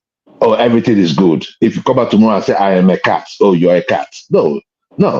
Every society must have standards. Yeah, you must have standards. Even in the class, when you go into your class, when you go to work, you have standards. There are parameters within which you operate. So this idea of trying to make it look like we want to be like the West, we cannot be like the West. We cannot think like the West. Even though we live here, whenever you're in Nigeria, you have to act like you're in Nigeria. So this idea let's not pretend like we are we are full of morals. Nigerians are full of morals. See my sister. Look, let me tell you something. There's nothing that's happening in the United States. Hold on, Choba. There's nothing that's happening in the United States that we've not seen in Nigeria. However, when a system supports an ideology, it grows faster. Like we've seen in the United States, we have seen the LGBTQ and all that, because the system supports it. So in Nigeria, we know these things exist, but it exists in pockets, in different little pockets here and there. But there is no government stamp to it. The moment we have the states backing these ideologies, then it's a problem. Thank you. Yeah. Well, thank you for having me. Bye. Thank you, Bolaji, for coming. Thank you. I appreciate that. Who wants to talk about this topic again? Adama. Oh, madam, I'm done. I okay. I have nothing else to say. Thank you, ma'am. Okay. Yeah, thank you, Adama. How about Chioma? Should we move on, Chioma? Chioma has said enough. Chioma has said enough. Next person. I've said one more thing to say. You know, one of the lawmakers, Nigerian lawmakers, came to the House of Assembly wearing a dress, like something like a wedding dress with cleavage and everything. See, that's not an appropriate place to wear something like that. These ladies are wearing this to a party. They're obviously trying to go have a good time. Like I said, Nigerians are the most uncivilized, unprofessional people I've ever met in my life. You guys just... Y'all could be judging that lawmaker for dressing like she's going to a whole wedding in a professional setting. But no, you want to judge people that are dressed appropriate to a party. They're going to a party. That's the right setting to wear that kind of stuff. So just use your head sometimes when you're judging people. There's nothing wrong with how they choose to dress, period. That's why most invitation says, do not bring your kids. No kids allowed. Okay, Chairman, let's move on to the next topic. Can you play us? Aki. Frafra. Hey, my Frafra is back. My Frafra is back. I'm happy again. Hello. Woo, thank God. Welcome back. Thank you. Thank you. I had a dirty December. See your skin. I saw it now. And I saw your pictures and your videos. Okay. How are you now? I'm okay. I'm okay. Only thing I'm better now because you're here. Come on, Jesus. So come to brighten my day. If you touch it. The only thing I miss in this office is this your whining. That's the only thing I miss. That's the reason you missed. Me, I miss everything about you. I missed your pretty. That one on your own, no. I missed your wahala when I used to give me. Hey, Frafra, welcome back. What did you bring for me? I don't bring this here. Akin, I beg, check this presentation for me. Okay. No, the retreat is on Monday, right? Yeah, of course. I'm worried though. I don't know if I met my target. You don't know if you met the target. You met the target now. It was 20 and you did 30. Why you for me this thing? Your target was 20 million. You did 32 million. I don't know. What are you scared about? I'm not forming. You know this target. What is your target? You're my target now. Oh God. You know you're my target. I'm breaking for this office. God help me. Don't need to be worried. You met your target. I go break everything. You don't need to meet my own target. What is your target? You're my target. I don't get your strength. Let's walk. It's okay. The project is okay. Okay. Just change the font here. You know, that's all. That's just the font to make you more professional. You met your target. You don't need to meet my own target. Frafra. Tell me the truth. Waiting be your target. You know. Oh God. I'm my target, Frafra. I go meet better people. You and coffee. Go and eat good food. It's lunch. I don't know. I don't feel like eating. I don't even know what I want to eat. There's a new Amala joint. Let's go. Do you want? Yeah. We should go together. If you want. But don't disturb me to get there. Let's just eat. I'll go with you. Let's just eat. Get there. Let's go and eat. You've not gone? I'm waiting for you now. Oh, okay. Let's go. I don't finish. Frafra, when will you visit me now? Shebi, I've told you I'll come now. I said I'll come. I've been now. Yes. If you come, I'll cook for you. You can cook? Yes, I can cook very well. Oh, now you've been saying that you will come for the past 6 months. Eh? You know, I just moved to my new place. So I have to arrange. Okay, thank you. So I don't know. Can that be somebody's wife? I don't get that. I think it's just a skit. So if you're married, I don't know why you'd be so close to a particular guy in your office. To that extent, you guys can be close, but not for him to be like chasing you as a married woman. That's my belief. I always say it. as I play a lot and I joke a lot. I've been married. It's going to be 25 years this year. I've never seen a guy chase me intensely in my 25 years of being married to my husband. So I think it's the way you comport yourself. And I'm a very jovial person, if you know me. I joke a lot, I play a lot. But I've never come across any guy or been that close to any guy that will say, Dupe, can we have something, close together? But a lot of people tell me, they gist me, married women, they'll say they're having somebody that is toasting them, that's chasing them actively, or even calling them sometimes or sending nonsense to their phone. I don't think so. I'm a crazy girl. I don't think anybody in their wildest dream will come and start sending nonsense to my phone or chasing me actively as a married woman. And if you know me, I'm a very attractive woman, by the way. So it's not as if what do you mean that nobody can chase you? No, what do you mean by that? No, I'm not saying nobody can. I said I've never experienced it in my 25 years. You not experience doesn't mean that there are not people that can do it. And I said it now. I said a lot of people tell me that, a lot of married women, but I've never experienced it as a married woman. Joel, do you understand? So don't come and attack me without listening to me. I've never experienced it. You get close to me. And I'm not saying it's not happening. You see, let me tell you, Dupsy, it's because you're not close. You're not close to me. If you're close to me, I will do it now, and I'll see what will happen. Well, I will so much beat you if you say your wife will not recognize you.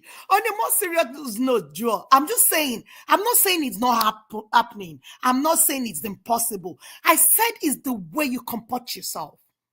Oh, no, me see. If you see me, Joel, you would know that I'm not your mate now. Are you joking? You would know. Are you joking, bro? Leave matter. No, Joel, if you see me, leave matter. Wait, Joel, let me say something before you come in. The way you will see me, the way I will comport myself, my husband is not your mate now. You will know when you see me. Then you come and start talking that you want to date me. You understand? So I don't get it. I don't understand how married women get people to chase them actively. You understand? So you guys can draw, you can come in, because I know that your blood is very hot this morning. Come in. No, this matter, this is normal. Very, very normal. You see, most, I won't say most, but I would say some women have their husband and they have their work husband. It is normal. You see, it is the advantage of proximity. Most women, you will not meet most women on the road and stop them and they stop for you. Or you see them in the mall, no. But because it's a workplace, you've seen this person, you've seen this person on the day that she's good, you see this person on her bad day and all that. So there tends to be this connection amongst work people. It is natural, very, very natural. If I look at the one that's happening on Fox, Fox Sports 1, where one of the presenters, Skip Bayless, offered the lady $1.5 million to enter her box, to hit her box. $1.5 million. And Skip is about 70-something years old. Makes about 30 million to 40 million from Fox annually. So he could afford it. He's married. But the lady is being talked about, Joy Taylor, slept with about 5-6 men from the same workplace. It is natural. It is not something unusual. in Nigeria is I even don't worse. think it's natural, and I don't think it's normal. It depends on the way you carry yourself, your courage, and the way you comport yourself. And Dupsy, you might look at it that way. You see, I'm one of those that, I'm one of those that get thrilled when you're stressed. You come in and you tell me, "Oh, EJ, I'm so stressed." I'll say, "That's where you look more beautiful." You see, let me tell you, no matter the state you are, that's not no you matter the chasing state. her actively. That's you complimenting her. That doesn't No, mean no, you no, want no, to no, chase no, that no, no, person. no, no, no. See, no. What I'm telling you is that no matter the state you are, even if you are at that brash, whenever someone talks to you, there are people that turns on. They'll be like, this person. They will make you an assignment. Dupsy, this is the way they talk. It's because you're not close to me. If I have my eye on you, you don't want me to share my experience. It's what no. I'm not saying it's not happening. Dupsy, let me tell you. No, but Dupsy, look, even you that is talking. If you are close to me and I'm interested in you, now wahala, all this is in the talk. You'll be angry, and you start smiling. Juala, Zweke,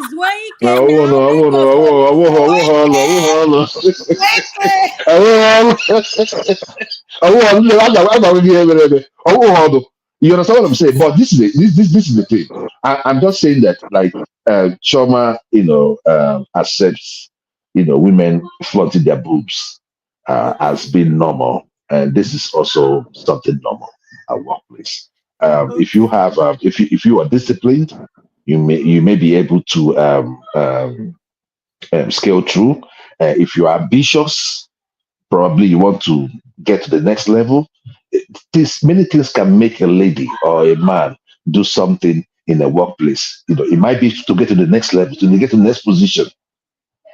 So I mean, but Joel, you should know that I'm the not judging. I'm telling you about my experience. Do you understand? Me as a woman, I've never experienced something like that before. And Dupsy, because the men when they come around you, beer. They tell you now, forget this the way they talk. The men when they come around you, beer. I pity you. No, I tell you. No, I tell you. See, Dupsy. Look, Dupsy, look, let me tell you. The minimum you can give me is, okay, EJ, we are going to be platonic friends. And I will respect that. But if I'm going to give you pressure, I'm going to give you that pressure. Who are you going to give pressure? Do I look like somebody that you can pressure? Forget that thing. Dupsy, all this way they talk. No, where they fall hard. No, where they fall. No, they fall yakata. Forget it. No, where they. You see people like Adamadem. You see people like Adamadem. Those ones are in the heart. You see people they talk like you. Forget it. Forget it. I'm telling you my experience. I'm not saying I'm judging everybody. I said I saw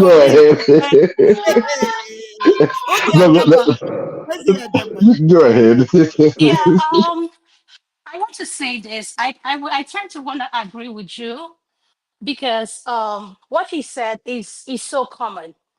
If you walk in the hospital, there's something called the doctor's lounge. Dupsy, you know what I'm talking about. Your chairman knows what I'm talking about. The people that I see accessing the doctor's lounge, which is where yeah. Let me be honest with you. 40% are married women. A lot of married women.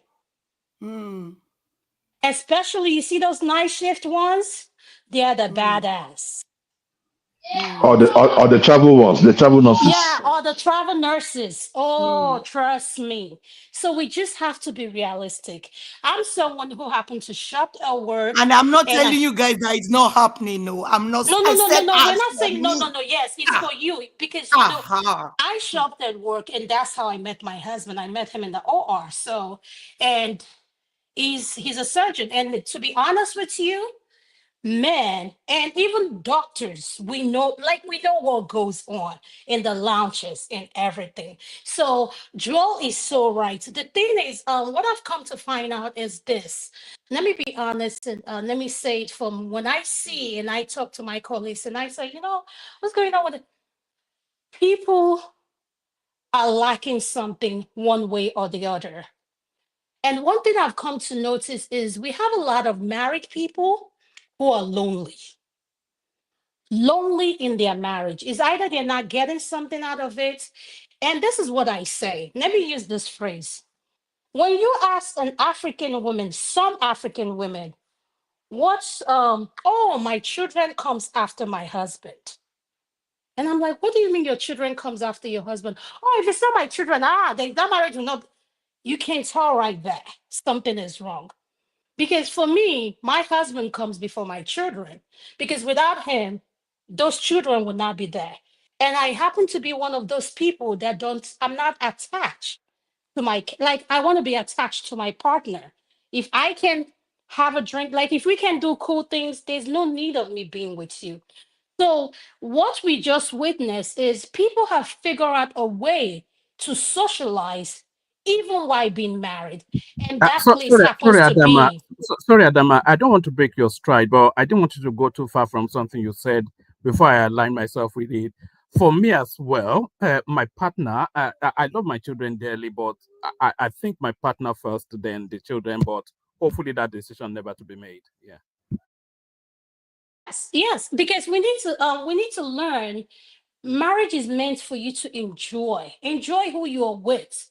But one thing I've come to notice about our culture, do a survey now on African women and ask them their husband and their kids. They will pick, you see the survey, a lot of them will pick their kids. And they tend to forget one thing. I grew up in a family where my dad told us, everything I have is for me and my wife. So it's either you go to school, make out something out of your life. You don't want to do that, you do trade school, but you need to make out something. Don't look at what I have. And my dad and mom in their 80s, they're so close that we, like without us, they're okay. So what am I trying to say here? We need to stop being attached to things that don't matter and forget the focus, which is that person, which is your husband. So what I'm trying to say is when I see these women coming to the doctors' lounges and they're having a good time with these doctors, they're having a good time. You're talking about cardiologists, surgeon, ENTs. I mean, these are people who make good money, married women. Then you start to question yourself, what is missing in that marriage for you to spend this much time on a lounge? And every day you walk out your shift, tend to walk with this person you're so attached to. So we need to go back to reevaluate what does marriage mean to you? Are you in it for fun, or are you in it to grow as both of you? Like, what are you both in it for it? And we need to constantly evaluate and talk about what we are lacking as partners so that those voids can be filled. If not, trust me, men think they're the players. Women are more players than the men. Women have figured out how to get what they want, and you will never catch them. Trust me. I agree. Trust me. I agree. I So agree. that's my submission. Adama, I am in the health field, and it's about, say, let me say 80-90% women, and I see this all the damn time. All the damn time. So it is not something, it is common. And if you're saying that we should go back and start listening to, look, what is broken is broken. For most marriages, it is what it is. People have moved on. People have figured out how to make themselves happy. It's men like you that don't give their women attention. That's why they can do this. If you have 100% attention at home, I don't know why you should be dating. My sister, see, let me tell you something.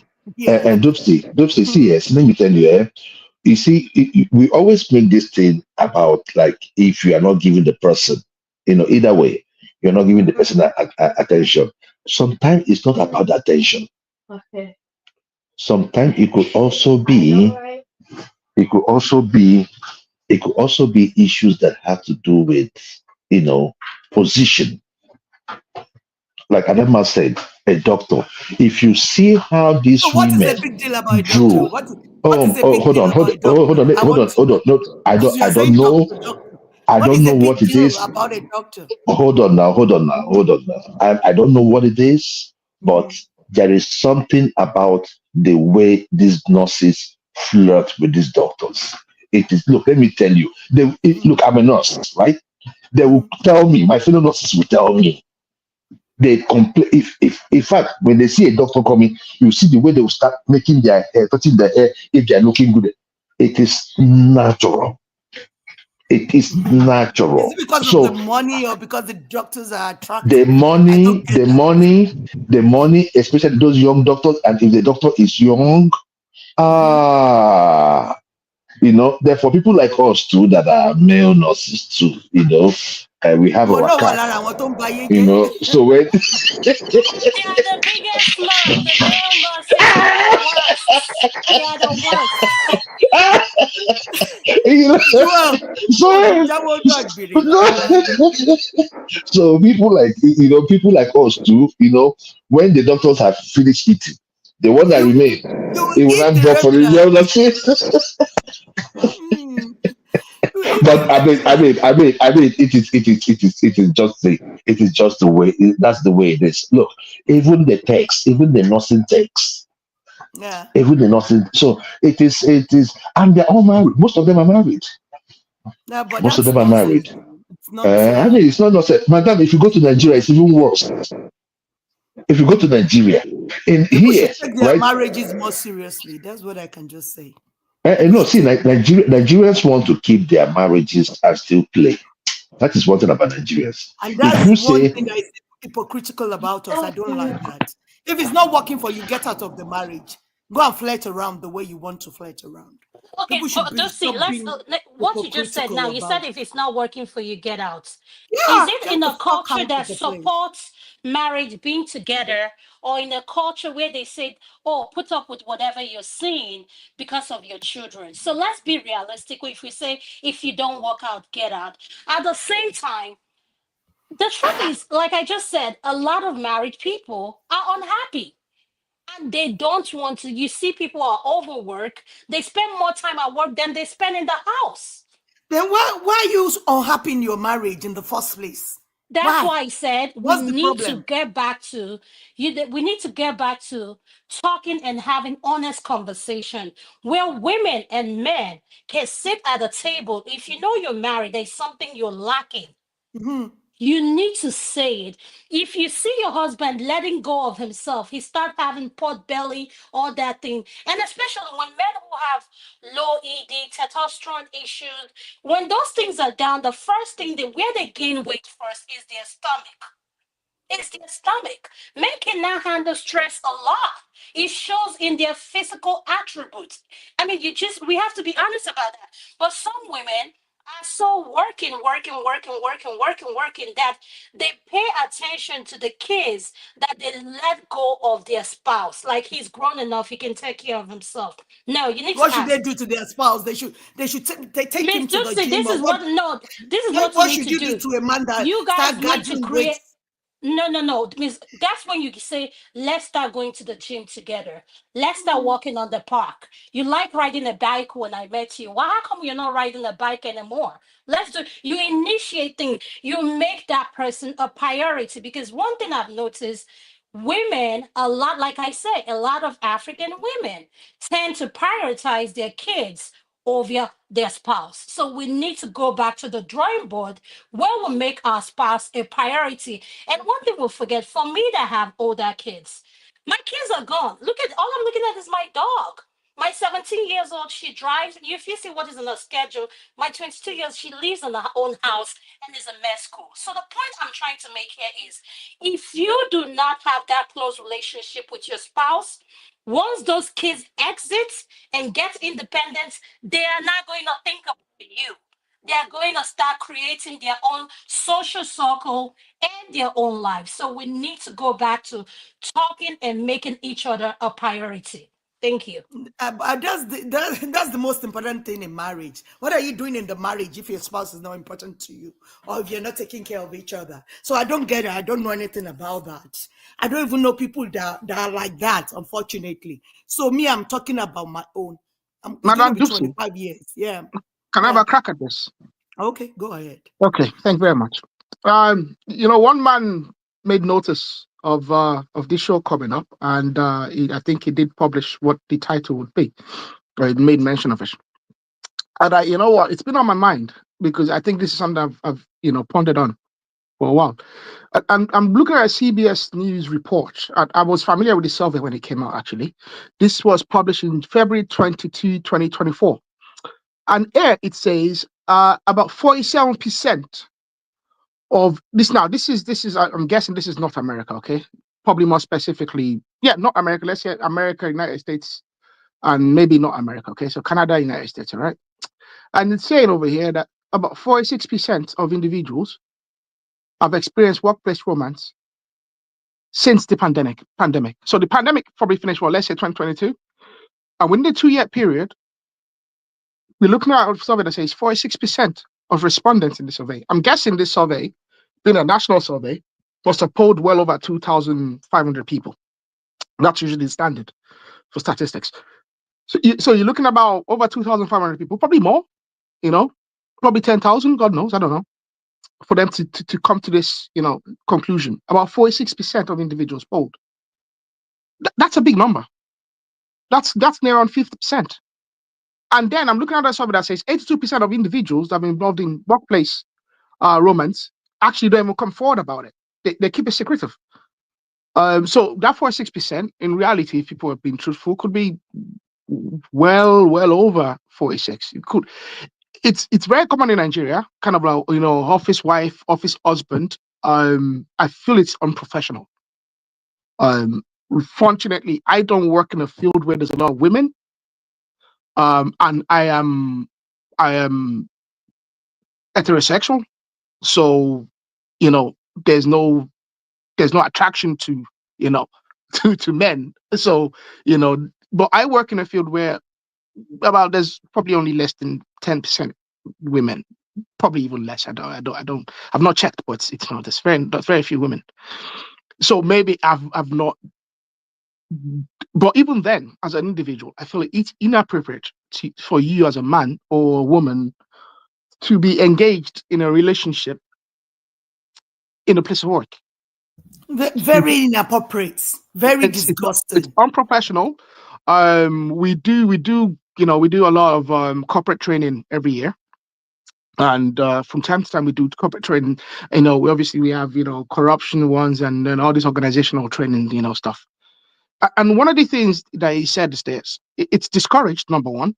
Well, in this part of the world, in Nigeria, things are very lax, you see.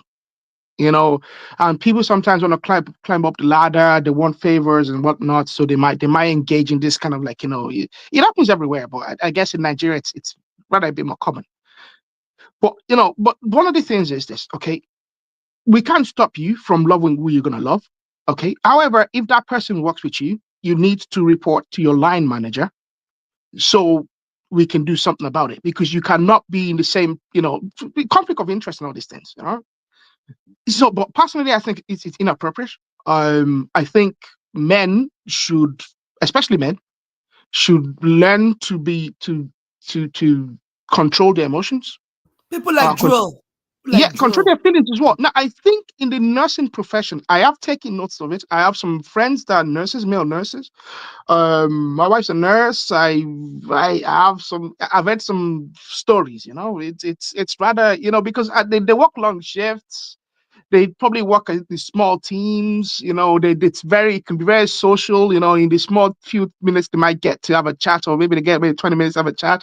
It's very, it's very chummy kind of thing. So I guess that industry, and then I've never really worked in an office, even in the office where we work, it's not really, we're probably busy going to the fab, coming up, doing up and down the place. So, there's really not much time to socialize as such. Maybe, during lunch, you just chat, and then we break up and off we go. I don't understand how people can do it, and how people can maintain relationships, and how people can really it's unprofessional, is undignified. You expose yourself to compromise because it's a place of work. You have responsibilities, you have duties. Depending on in the field you're in, you might have, once you start having relationships, and you will compromise yourself. You will compromise your position. Several people of note mayors, leaders that found themselves engaged in some romance, and that's really been their downfall. I mean, I work for one of the biggest tech companies in the world, and one of our CEOs in the last, I think, what was from 4 or 5 years ago, he had to resign because he got engaged with one of the secretaries. We have Bill Clinton, the former mayor of Toronto. The list goes on of people that have compromised themselves.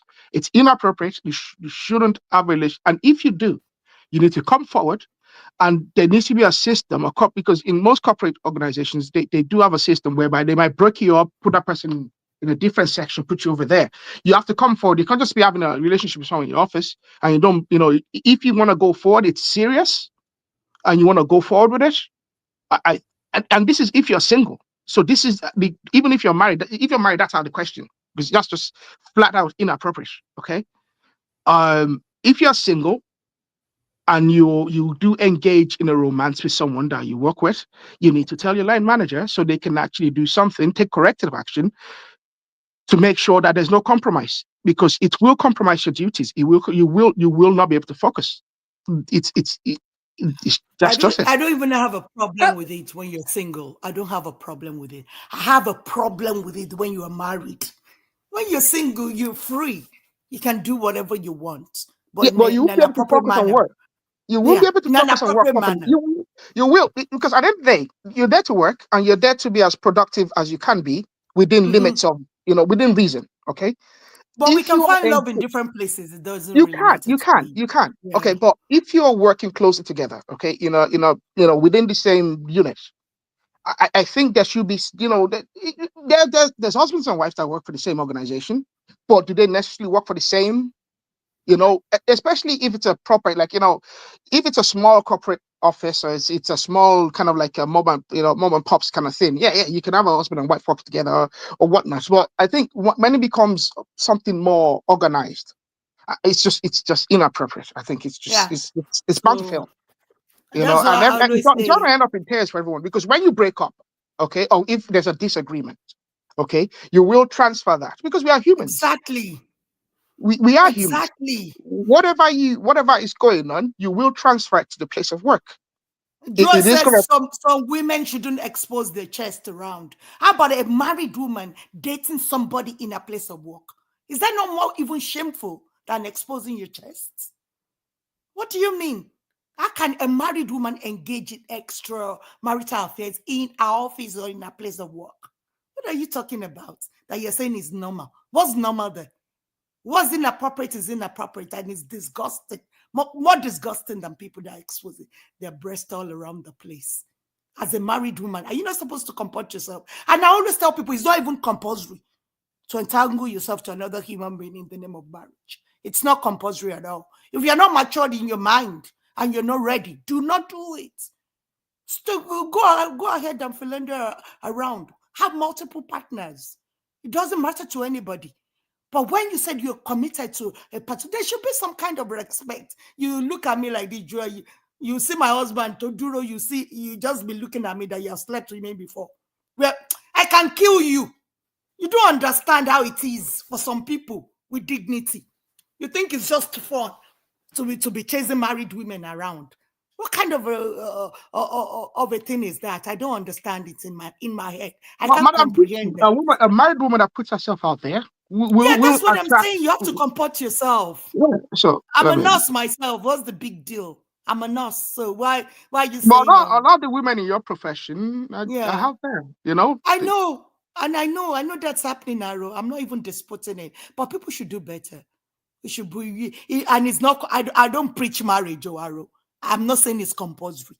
If you know you can't do it, you want to have multiple partners, please go ahead. It's your body. It's your life. Or how do they say it? But if you think you are that matured in your mind to entangle yourself, then be more matured and respect your body.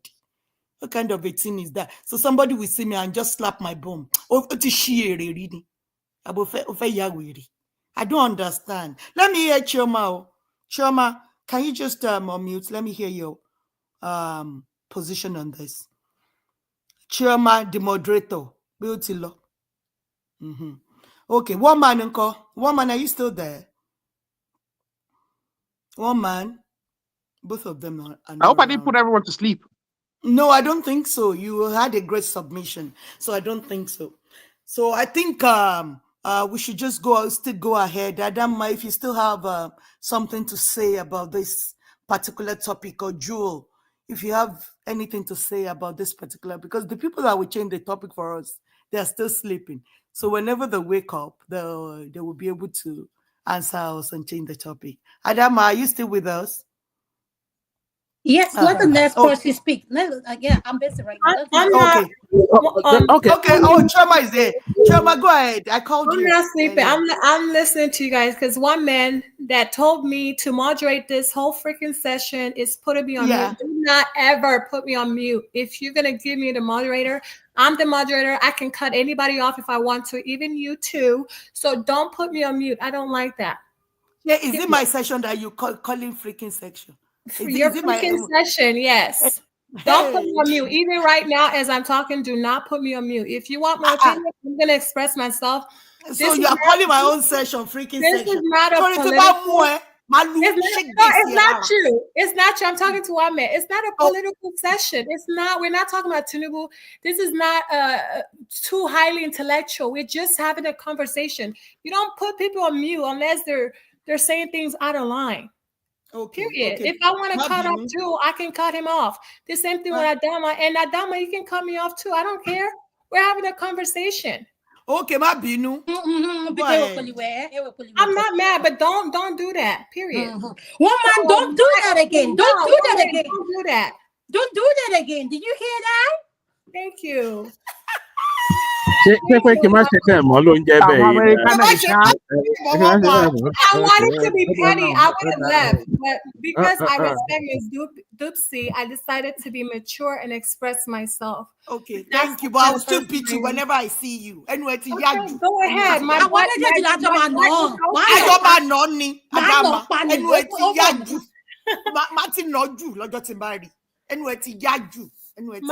is open. You can slap me anytime. Go ahead, Choma. Well, Ms. Dupsy, I don't have an issue with having relationship at workplace. If I was the CEO and it's my company, you can do whatever you want. You can have a boyfriend at work. If you're married, you can sleep with each other. I don't care as long as the work that is assigned to you is getting done. You get what I'm saying? The minute you're not delivering, then that's when I'm gonna fire you. You know, and as long as there's no sexual harassment case, you can do whatever you want. I'm not that close-minded, you know, because I know people find themselves at work because they spent majority of their time at work. They meet their partners, their husbands, and even if you're married, you're probably not happy at home. So you can find your next wife at work, period. There's nothing wrong with that. Just make sure the work is getting done. Do your make your hours and get the work done. That's the most important thing. And from this video, obviously the lady's not wearing a ring. They didn't discuss anything about her being a married woman. They're having fun. They're trying to pass time. It is what it is. There's nothing wrong in any of this, period. There's everything wrong when you're married. So don't encourage extramarital affairs. There's everything wrong when you are married. So don't come here to come and encourage extramarital. It's my show, so I'm not going to encourage extramarital affairs here. Somebody can cheat outside of work. Either way, they're going to cheat if they want to cheat. Anyways. There's not a big difference. But my thing is, get the work done. If I'm the CEO, you know, take care of my patients, get the work done, and I'm good. Like, it is what it is. Dupsy, do you know that nice guy at work is universally the most dangerous man on the planet? You know, it will make your wife coffee. He knows her mood. Oh, you say, what happened today? You are not your usual cheerful self. This, that, and the other. The woman will unburden to him. It will comfort her. And then suddenly she's now looking to him for comfort rather than you. And then, of course, from comfort comes, let's go to lunch. And then let's go to lunch is let's go to dinner. And then let's go to dinner is then you fathering somebody else's child. That guy, that's nice guy as well. is a danger. Woman, I think women should do better. I don't think somebody like this should get any married woman. I don't think it's somebody tasteful. like this. It doesn't even matter. Flirting at work is just absolutely. It just makes me very like. I see it sometimes, and I just feel like, oh man, I just looks inappropriate, altogether inappropriate. Flirting at work. I mean, there's stuff to do at work, and the thing you're meant to be doing at work is working, and a bit of socializing, and the backslap stock kind of behavior. One man gets what I'm talking about, but flirting, man, it just. But Ms. Dupsy, when you think about it, it makes it even more fun. It gives you something to look forward to, because some people call in and they don't want to go to work. As a married woman. Yeah, and that's how it starts now. In the end of the day, you carry the now. I'm speaking from a single point of view, right? Okay, single. Now, if I was married and I'm not interested in my marriage, or things are not working out, then go for a divorce. I will demand. Yeah, it's a work in progress. It's a work in process, because you can be separated and still, date. You know that, right? So there's some married people that don't necessarily need to be divorced to date around and meet new folks, and there's nothing wrong with that. But having a work husband, a work wife, it makes work even much more easier, more lively. We are not saying the same thing as we are talking as a married woman. We are not saying the same thing here. You're giving your opinion, and I'm giving my opinion, right? So I think it's fun. Trust me, I'll be at work like 365 days in a year. You get what I'm saying? I'm not gonna miss work if I had a little. So we are talking as a married woman. We are not talking about single people. Okay. As a married woman, is it okay for you to have somebody like this? But that's what we're saying here. Who told you the so lady? If you can address the topic, we appreciate that. Who told the lady is not married? Is she married? We are assuming. We are not saying. We don't know. I think it's even a skit. That as a married woman, is this appropriate? Is it appropriate? Okay. Yeah. So the thing about it, you can be married, but you're not in the marriage. You know that, right? But it's inappropriate, right? If you're emotionally connected, if you're emotionally married to your husband. But if you have checked out, meaning you guys don't have sex at home, do what you feel like doing. There's some people that they don't have sex as married couples. Do you get what I'm saying? Yeah. I know it sounds so unorthodox. I know it sounds is 100% correct. I know it sounds bad, and you guys will think I'm a bad girl. No, I'm the most. If you know me in real life, Miss Dupsy knows I'm very conservative, but I don't live in a closed box. That's why I can engage with some people. They're so close-minded. I can't stand closed-minded people. There's people that are married to men with small dicks, and it's just they have. Why are you married to a man with small dick if you're not a fan of small dick? Why are you married to a man with small dick? I don't think why people think marriage is compulsory. Okay. Why are you thinking it's compulsory? You should always test your product before you buy it, don't you? Exactly. No, why do you think it's compulsory? You're making it as if it's compulsory to get married.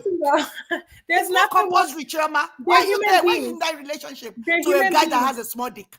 Why are you there? Because Dupsy, he's good at other things, but when it comes to that part, he's not. Thank you. So now you'll be cheating around. Yeah, everybody has supplements now. That we have things that can help. So don't worry about that part. And not only that, even if it's big, there's people that have erectile dysfunction. So some people have. Get out! Don't be there. No, I'm not gonna leave a marriage. I don't believe in divorce unless you're abusive, and I'm just not happy with you. I would divorce you I would divorce you like so fast. If I'm not happy with you and like you're abusive, I'm out. You don't have to be there if you're not satisfied. But there's some men that are really good men. Whether their dick is working, their dick is not working. So you have extramarital affairs?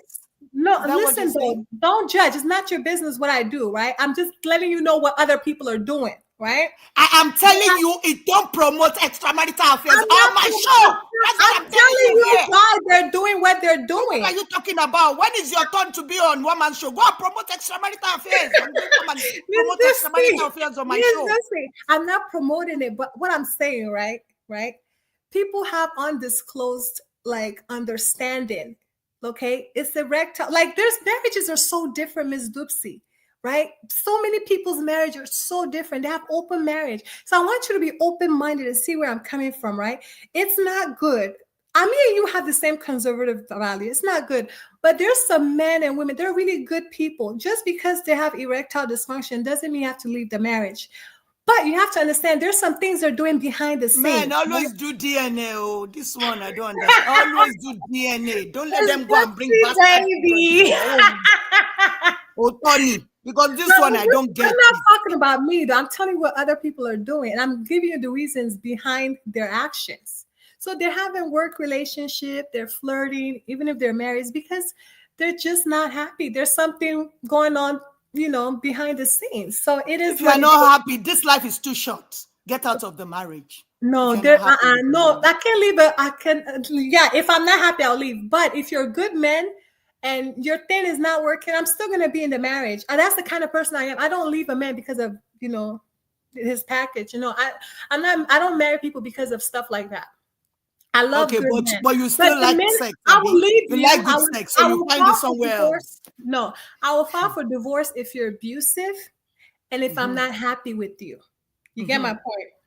But other than that, if your package is not working, and I'm not going to leave a good man because of. So you find an alternative elsewhere. It's not me. Okay. It's not me. I'm not going to find other people. Please, other people. Other people will find things to satisfy them, and it is what it is. But guess what? Get the work done. And there's nothing wrong with having some friend at workplace, as long as you're getting work done. It makes you look forward to something, to come into work and not feel bored and clock in.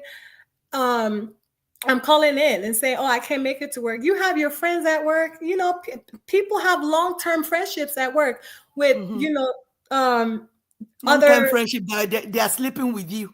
No, but not like that. But yeah. We speak to the topic. We are not talking about platonic friends. We are talking about bedmates, people that have sex with each other, and they are co-workers. That's what we're talking about here. So I said that there's nothing wrong with that either. Just get the work done. As a married woman. Don't promote that on my show. I'm not for that. This is Dupsi's show, not one man's show. When it's one man's show in the evening, go there, go and promote extra. As a married woman, you handle your business. Okay, if you're not happy, it is what it is. Do you? I am not promoting extramarital affairs on my show. Go on one man's show. And one man, don't make a moderator on my show anymore. Don't make her a moderator, because I want to mute her sometimes, so that she won't be able to overrun this show for me. This is my show now. You're always on one man's show every evening. Go there, go and promote that. That is not my own thing. So if you are not sad, I'm not bent on you being married. You don't have to be. Don't be hypocritical about it. If you want to have multiple partners, please go ahead and do that. That's nobody's business. But don't be in a marriage and you say the guy is good, he has money, but his thing is not working. So you're gonna go and have extra guys that sleeps with you. It is bad. It is not good. No, there's I'm not no way. That. I'm saying there's other people that do that. No, it's not still good. If you can do that, don't promote other people to be, or don't encourage other people to do that. I'm not promoting that. This is my show. I know what I want. I'm not saying people shouldn't bring their opinion, but I can counter it by telling you that is not right. So if you know that the guy his thing is not working, he has money, leave him. No, leave him. Don't go for him because he has money. His thing is smaller. I will never encourage any woman to leave a good man. If he's a good man, keep him forever. And you said that. You carry your cross. You carry your cross. Don't go philandering with your co-worker. Carry your cross. Don't have multiple partners. Well, don't give the guy HIV. It's good. Don't give him HIV. So that's what I have to say about that. So, woman, do you have anything to say before we close the show? And that's your business. Woman. I think there's another clip, right? Okay, go ahead, Choma, play it. There's this clip. The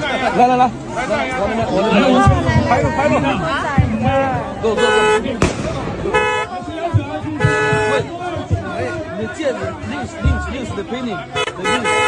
The painting. Slowly. Choma, can you play it again? I don't think people get Play it again. Go, go.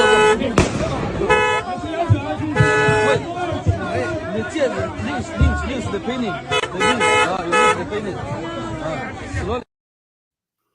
Oh, the clip is so funny. It's so funny. I don't even know. I don't know why this woman should get married to this man. Because the man will be slapping her in the marriage. I don't That's get the abuse. That's the abuse Yeah. I'm talking about. That I will leave you in a heartbeat. With the, but some women will stay with that type of man. Obviously, this lady saw a bouquet of red flags right in front of her, and she's still going ahead to marry this Asian man. Can you believe that? So it's actually an interesting. I missed the video. What was in it? Okay, play it again. Let me play it. It's a short clip. Just observe it very carefully. Go.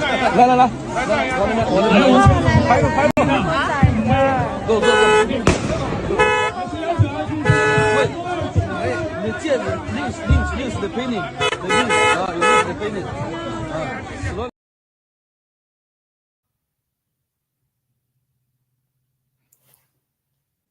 So, Mr. Arrogable, did you see the video? Very clearly, yes, I did. What did you observe from the video? The man's got a short temper. It's a horrible husband. Abusive, and it shows that he's beaten her before, and it's a red flag. And women will still go on with this type of go on to marry a man like this. Unbelievable, right? Yeah, he evidently has a short temper anyway. I can't speak. Well, I've not seen him smack her, so well, you can conclude. I don't want to conclude, but at the same time, you can just make some inference. But he's got a short temper. It would seem, because it really wasn't anything really. Evidently there's a way she's meant to hold his hand, maybe culturally or what, there's a way it's meant to be done.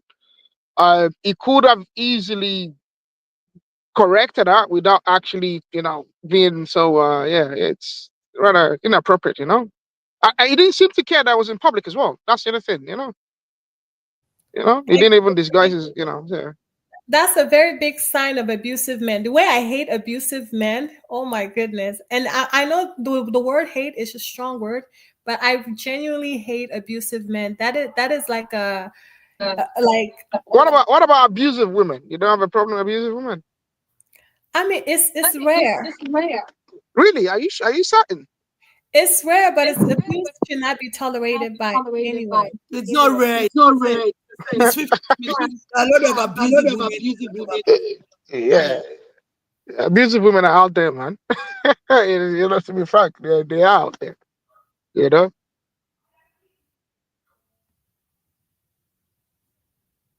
So you should what my take is that do not get married because of anything. Get married because of love. First thing, attraction, then love.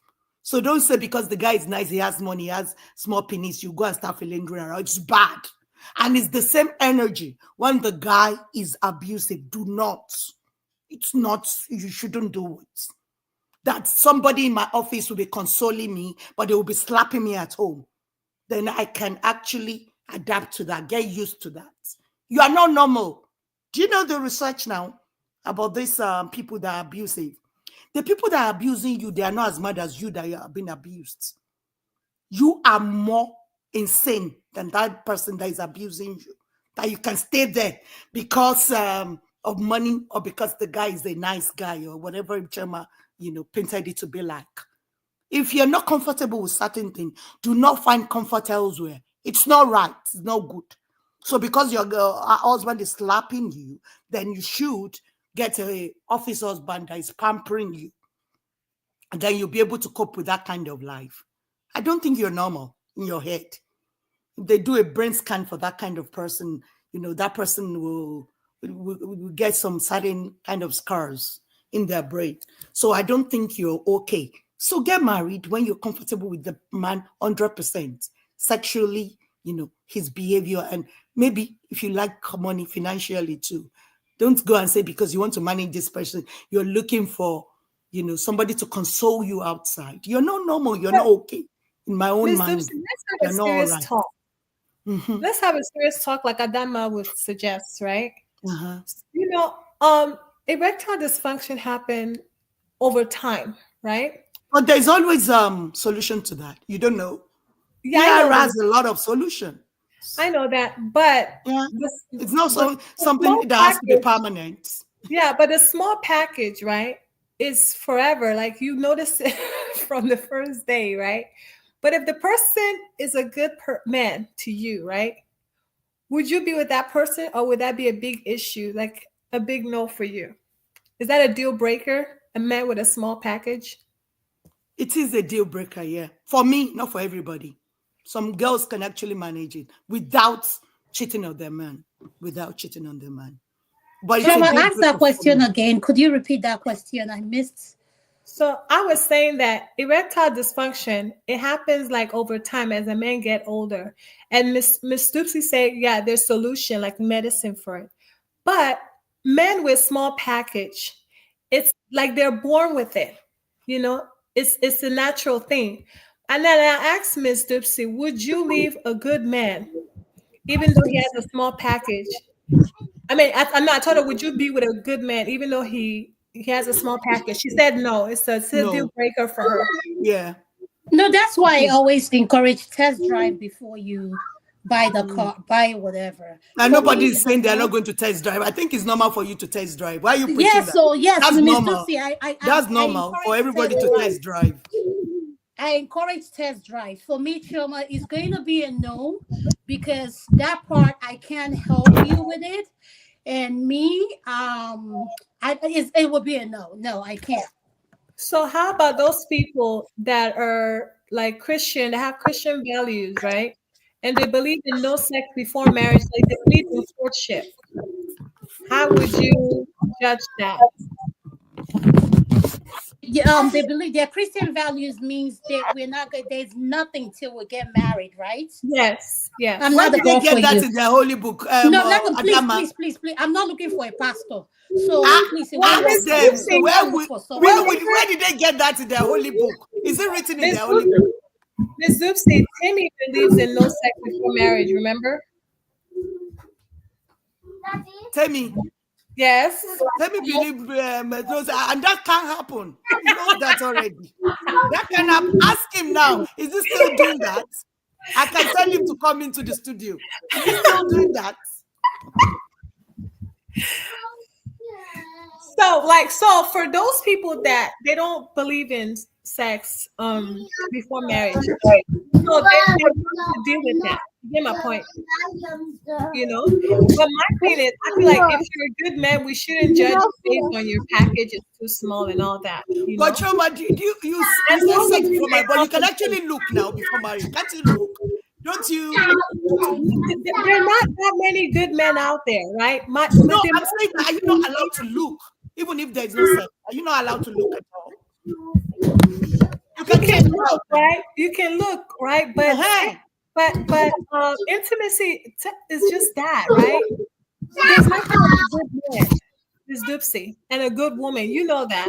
It's no, I'm saying that. Are you not allowed to look, even if that's not your preference? Can't you look and see? Look, Doopsy, what is the point of looking at it if I can touch it, feel it? No, it doesn't matter. That's all the things the blood flow is going where it needs to go, and all that stuff. Chioma, let's be realistic. So you're trying to tell me now that you will stay or you will marry someone like that.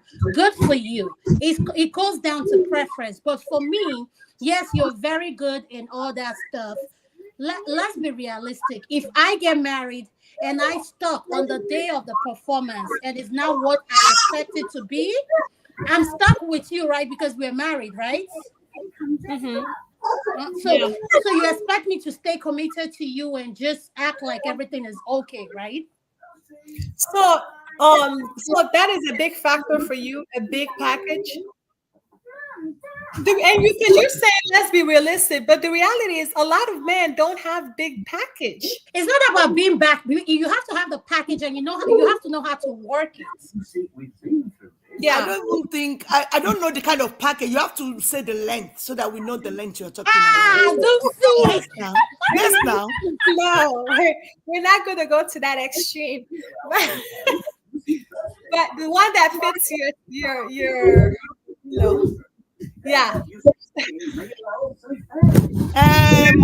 Choma, you that you're talking, do you believe in no sex before marriage? Do you believe in that? Yes. You do? Okay. Yes. And there's nothing wrong with that.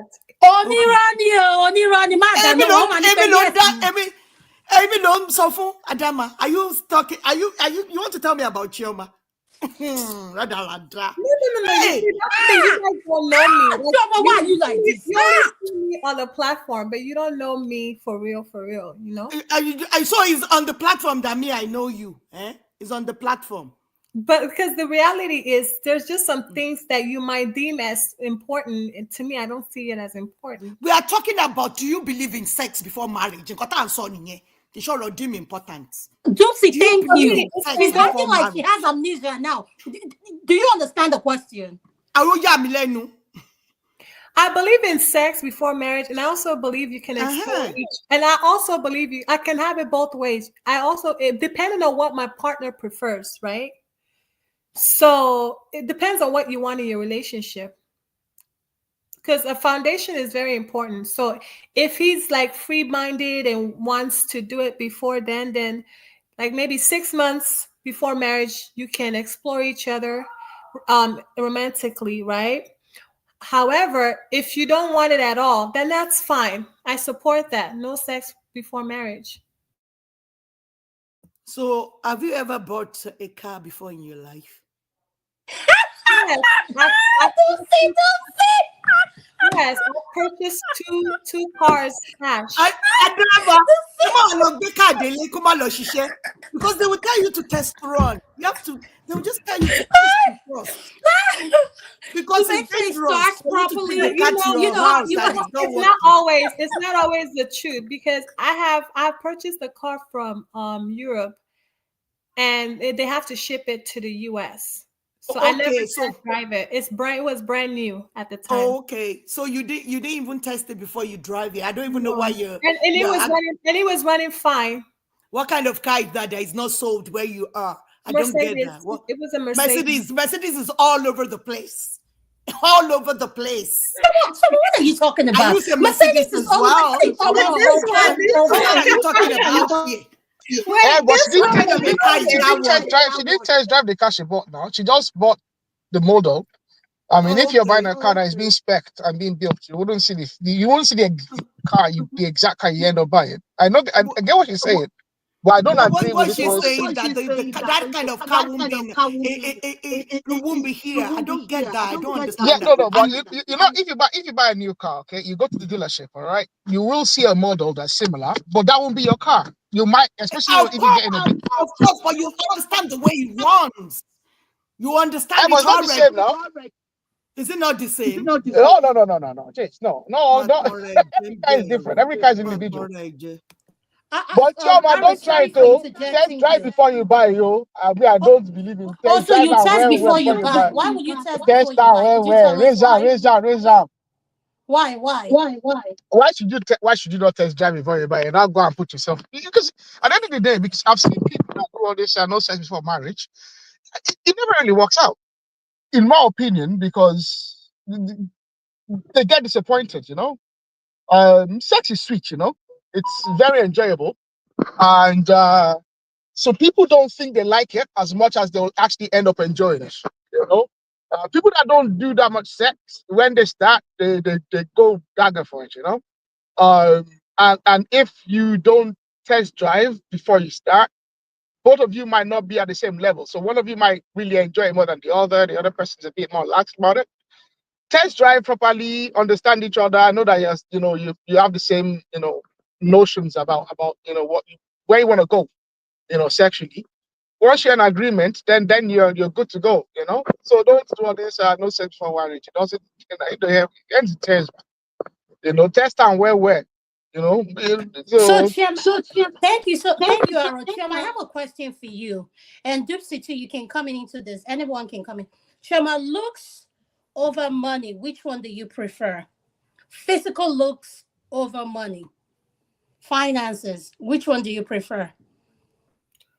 That's a very good question, right? So I wish I can have both because I love good-looking men, but in long term I would choose money over looks. Yeah, long term. Because the reality is sometimes money solveth all things. Money solves the problem of that bad look as well. It will look good with time. And money solves most things. It will look good with time. Don't worry yourself, Adama. Okay. Dopsy, what do you mean he will look good with time? What would you? What would? With the money, you can buy good looks. You can't buy good looks. If you are short these days, you can buy some few more inches. I mean, there's people doing length. They're doing. I mean, this is actually very popular with men these days. Actually, if he has a big tummy, we do tummy talk, we do lipo. Everything is possible, and anything is possible. We do facial surgery. That example you're giving, it has to be the example like money is water type of example. It's not a guy that's just a doctor. I cannot marry an ugly doctor because you're a doctor. You have to no. It's not that. Well, okay, let me use a celebrity that we all know. Cubana chief priest. Can you marry someone like that? You mean the fat one? God forbid, no. But he's actually good looking. It's his money is not long. I'm talking about Dangote now. Give me proper example. Am I that cheap? That money is not a long man. I'm talking about long. Okay. Dupsy, how about Ned Nwoko? Ned Nwoko has money. Yeah. Chioma, how about Ned? Yeah, I can do Ned. You can do Ned. Why would you do Ned? The money Ned is not a bad guy. The money is not Obi Kuba. I mean, what is it? Cubana chief priest? No, I'm talking about like men of high caliber and money that is money like water, like long money, like generational wealth. I'm not about to put myself. Cubana is just a bit fat. It's actually not. It's not like idiot or something. He is fat. He needs to lose weight. But he's not idiot. I think it's about maybe 5'11". If he does drop the weight, it's actually not. It's not like some idiot, orangutan looking man. But if he does drop the weight.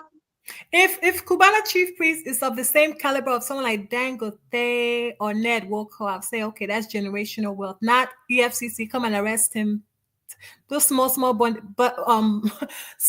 boys money. No, I like generational wealth. Then I can marry you anyhow. Yeah, that's the risk I can take. I can take that type of risk because naturally I like good-looking men. I like good-looking women. I like men that have money. So it is what it is. But I would like the full package though. Adam, are you there? Yes, I'm here. Yes, I'm here. But Chioma, you know this thing. What would you prefer? Me? Yeah. For me, I would prefer the look. The look? Because I'm always wondering how our baby is going to turn out. That's reasonable. You're thinking about the future. Yes, I prefer the look because once we give birth, what is that baby going to look like? Yeah. But then, Adama, right, is God, you can pray about that, like once you're pregnant, right? And God will design your kids to look. You look say, pray. Sit down, Daddy. What am I so You see how I got to leave me alone. I'm giving that back. You can pray about it, right? But if a guy has money, don't risk it because of a fine boy. Don't let fine boys deceive you. But because generational wealth is there's nothing like it, honestly. I've never been tripped about how a guy looks. I sincerely, I've never. I have. Me myself, I'm a fine girl, so yeah, go similarly when I was younger. The thing is, I had that pride in me, Adama. I was very, very proud of myself. So I don't look at men and they're handsome. What's my business? You have to lick my feet now. So I'm not tripped about fine boys. Madam Dupsy, you know one thing about you that I know. One thing about you that I know, okay, because you went to FGGC, okay? Yes. And you mentioned it before. My mom worked there in the late 80s and the early 90s. My mom worked there. My sister went there. I know a bunch of girls that went there.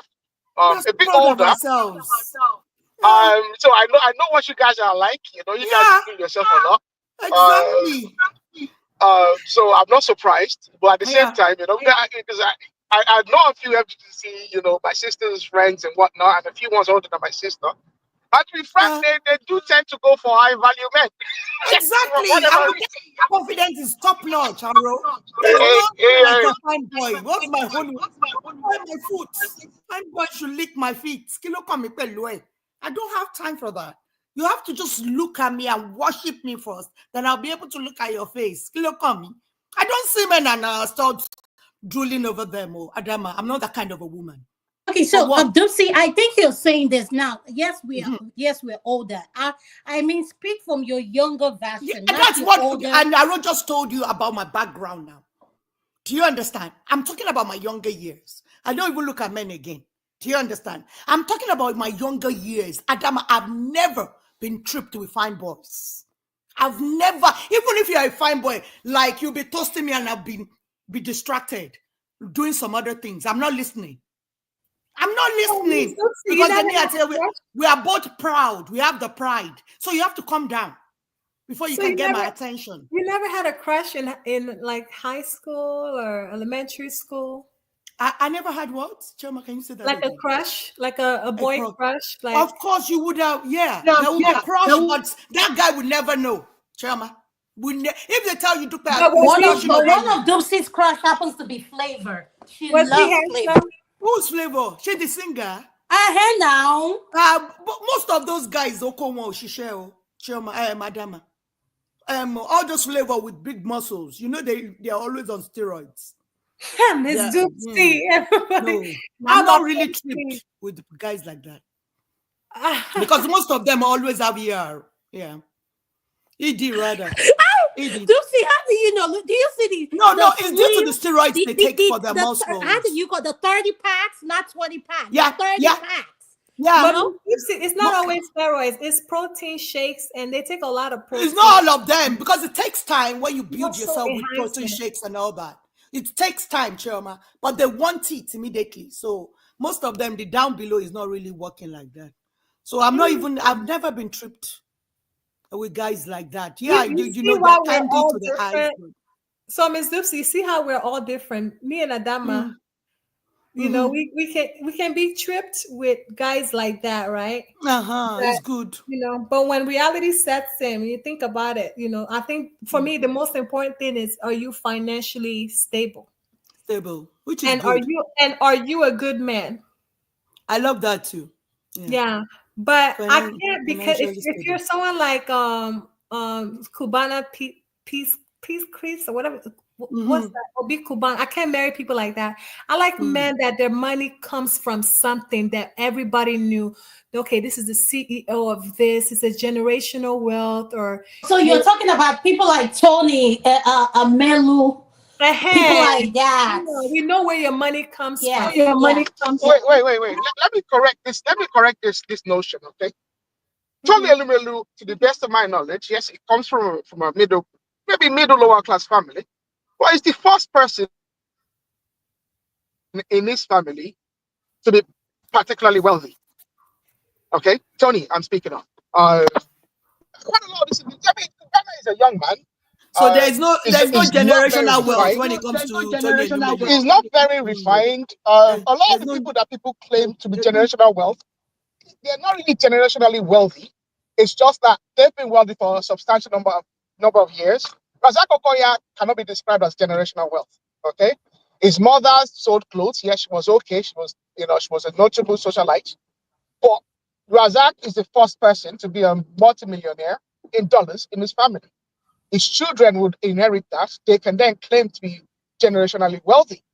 But even at that, they will need to have children to whom they pass on their wealth for them to be able to say they are multi-generationally wealthy.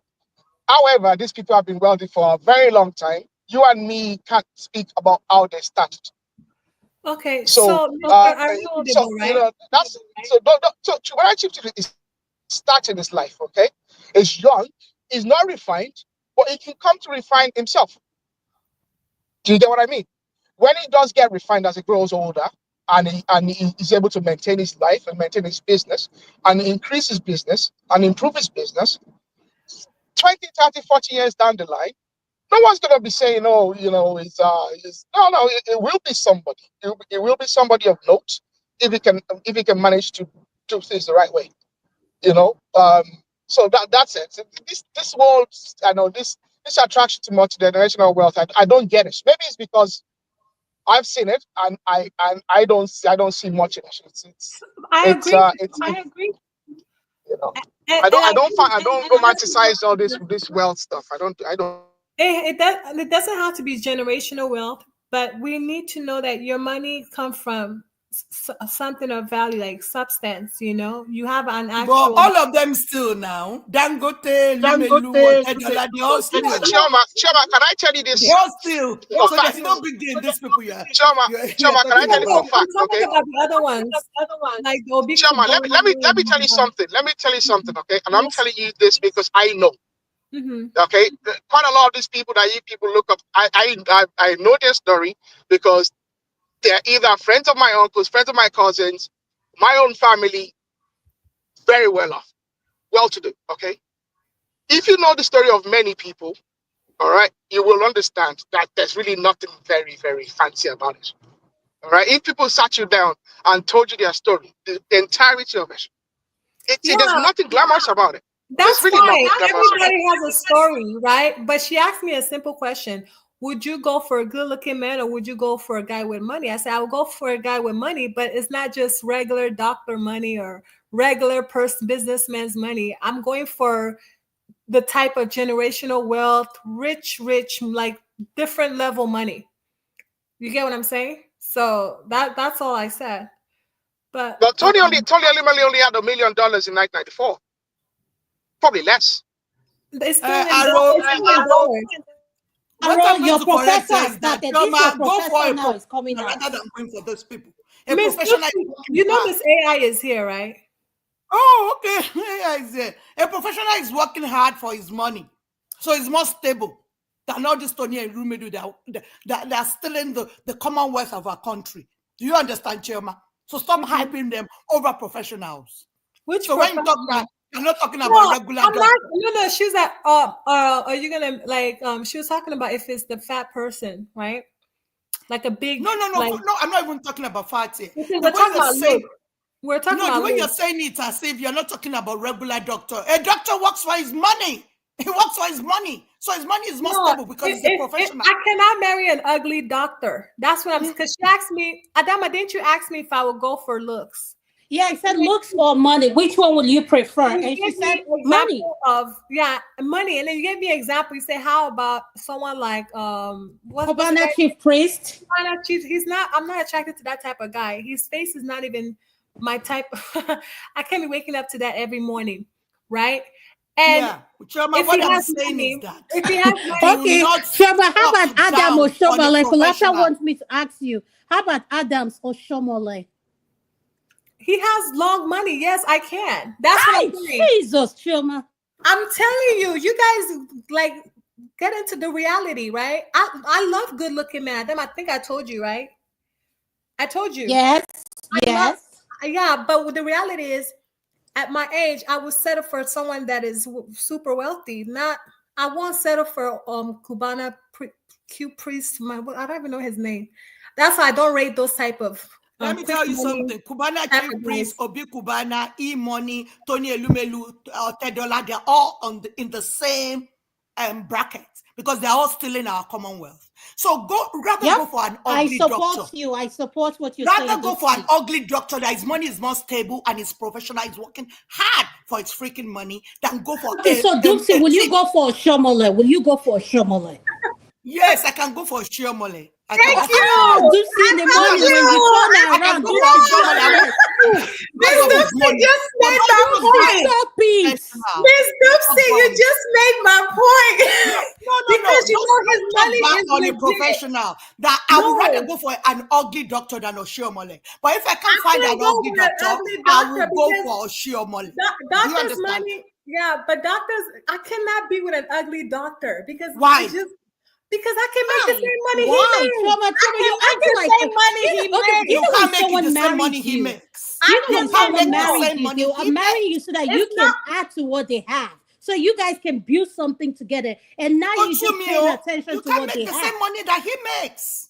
Adama, I love you, cannot Baba. I compare- can go for you, but Adama, I'd rather go you for can't an compare ugly a doctor. doctor's Hey, money. Dulcie, you say you can sleep next to this at night? Yes, I can. Yes. He's a good guy too. Yes. You understand? I can. Adama, But you I'd can't rather go for an compare- ugly doctor. Do you understand what I mean? Rather than go for Adama. Baba. But if I can't see an ugly doctor to marry, I'll go for Baba if Baba comes to me. I can't be You with an understand? ugly doctor because you I can't will go compare an with, ugly Baba doctor's Oshiomhole. money with a So no, what is wrong with that ugly doctor? He's hardworking. Oh, yeah, He puts Mileno. in the hours. So what is wrong with him? So you, and he's you helping just want I self-made. can make the same money. He's ugly. You can't make the same money that he's Yes, I making. can. I cannot You make can't. Oshiomhole's money though. Oshiomhole's money is long, so I can take that risk. It's long, but it can be finished at any time because it's still in it. Remember? Oshiomhole's money is 50 times what a doctor makes. That's what I'm saying. Logic. He's still in it, so he can actually, and the money can actually finish. I don't care what you're saying. At the end of the day, he's a politician. He's not just robbing banks. Chioma, should I tell you this? Should I tell you You this? think the children will leave you with the money so that you're the one in charge, right? No, they'll leave you and say, you're the one in charge. Madam Dupsy, these politicians are even broke. What are you talking about? Don't mind Those them. politicians are broke. They are Aaron, thank you. because You're whatever talking I about know, professional, putting the professional down. You're saying you go for. you know, this those way, are because it's politicians, not- okay? What are you talking Politicians, about? every single cent they have Don't let is me hear done, you say is that used again, towards that you patronage, go- okay? you can make the money of an ugly doctor. Well, how much are you making? Send Send me your pay slip. A Stop senator, rada. a senator is probably going to go with 20 million a month, okay? Before the weekend, as soon as he's collecting that money, before the weekend, there'll be someone that the wife gave birth, someone that the child needs to go to school. You know how many people is sending on scholarship? Yeah. Oh, yeah, And he still has to put something away for the rainy day. He probably is paying some people off for some political patronage. He has to pay off a bunch of people in his ward. He has to pay. Want to talk down on the professional because of It's Oshiomhole. relentless. I won't agree to that. There's politics is not as sweet as people think it is. The only thing that is there is power and influence. Beyond that, there's really no money. They are broke at the end of the day. Politics makes them broke. That's your choice. But I'm sure if you're a female, you make a different decision. That is your choice. Stick to it, okay? And you saw his wife. So stick to your opinion. That's your opinion. My thing is, he's not a doctor. He makes 10 times more than a doctor. So I can told settle you? for that. Have you dated a doctor before? Do you know how much they make?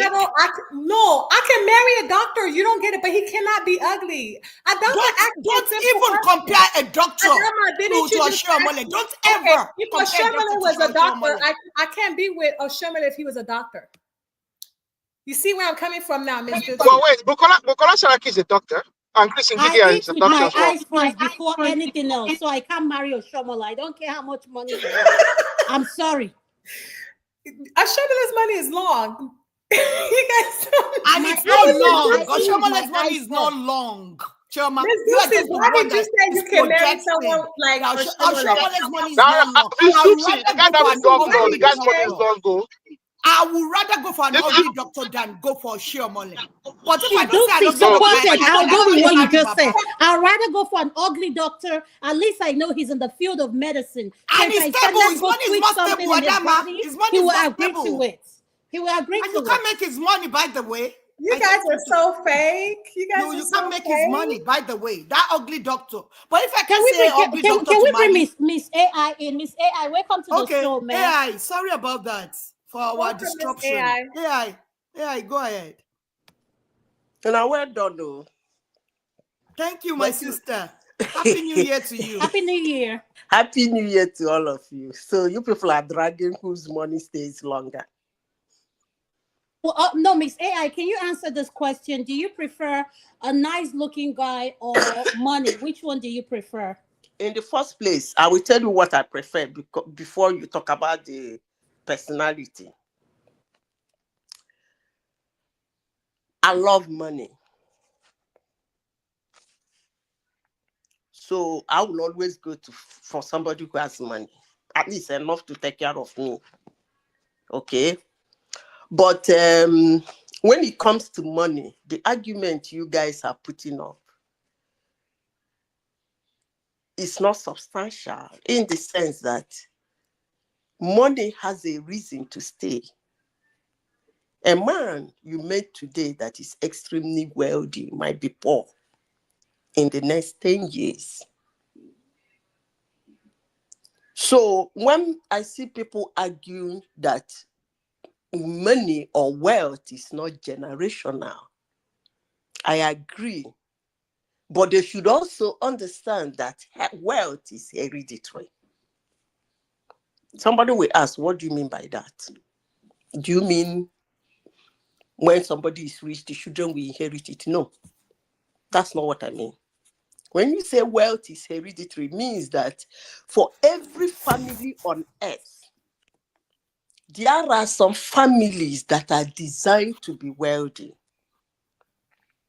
Even if they fall 7 times, they will rise. Wealth is in their family. It might take years for somebody to jump in and become wealthy in their family. But wealth is in their family. And let me say this.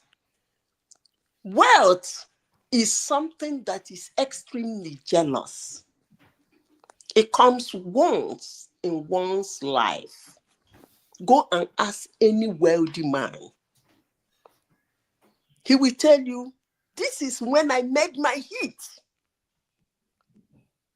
And when you make that hit, you misuse it. It fizzles away. That is what wealth is. Go and read about wealth. It's a very jealous something for someone to acquire. The moment it comes to you, ask. It comes once. It doesn't come twice. It comes once.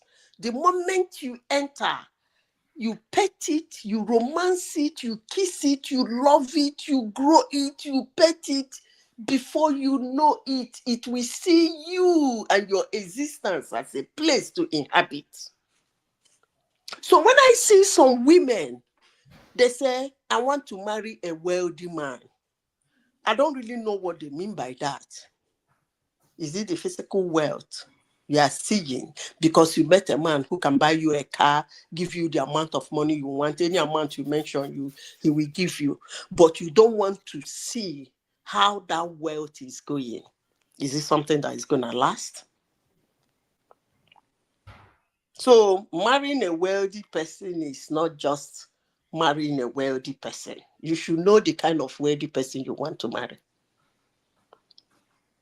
Is it the one that is hereditary? Or is it the one that is, what do you people use again? Is stolen. There's one word, not stolen. It's new money. Long. When money that is long, that's the word. No, listen. She's talking about new money. Money that's just like these small boys making now. New money. When you make such money, it depends. If the wealth is hereditary in your family, you harness it, it will stay. Wealth doesn't really matter how you made it, I can assure you. The way you made the money is not actually important. When it comes to wealth itself, let's not put our something I will call moral. When it comes to wealth, it's not really a moral something, I must say. But wealth in itself doesn't really care how you make it, but it cares how you handle it. That is what is actually very important to wealth. And AI will interject you. And that's why most of these politicians still go poor. Yes. Because they don't even know how to make the money. Talk less of, they cannot manage all exactly that came to them. Don't be looking at a doctor and compare it to Oshiomhole. They cannot manage how the money, somebody is, I remember I used to see somebody who was a counselor in those days. Oshiomhole has businesses and has built a lot of apartments overseas, not even Nigeria. The guy's money is long. Okay. AI. Okay, let me say this.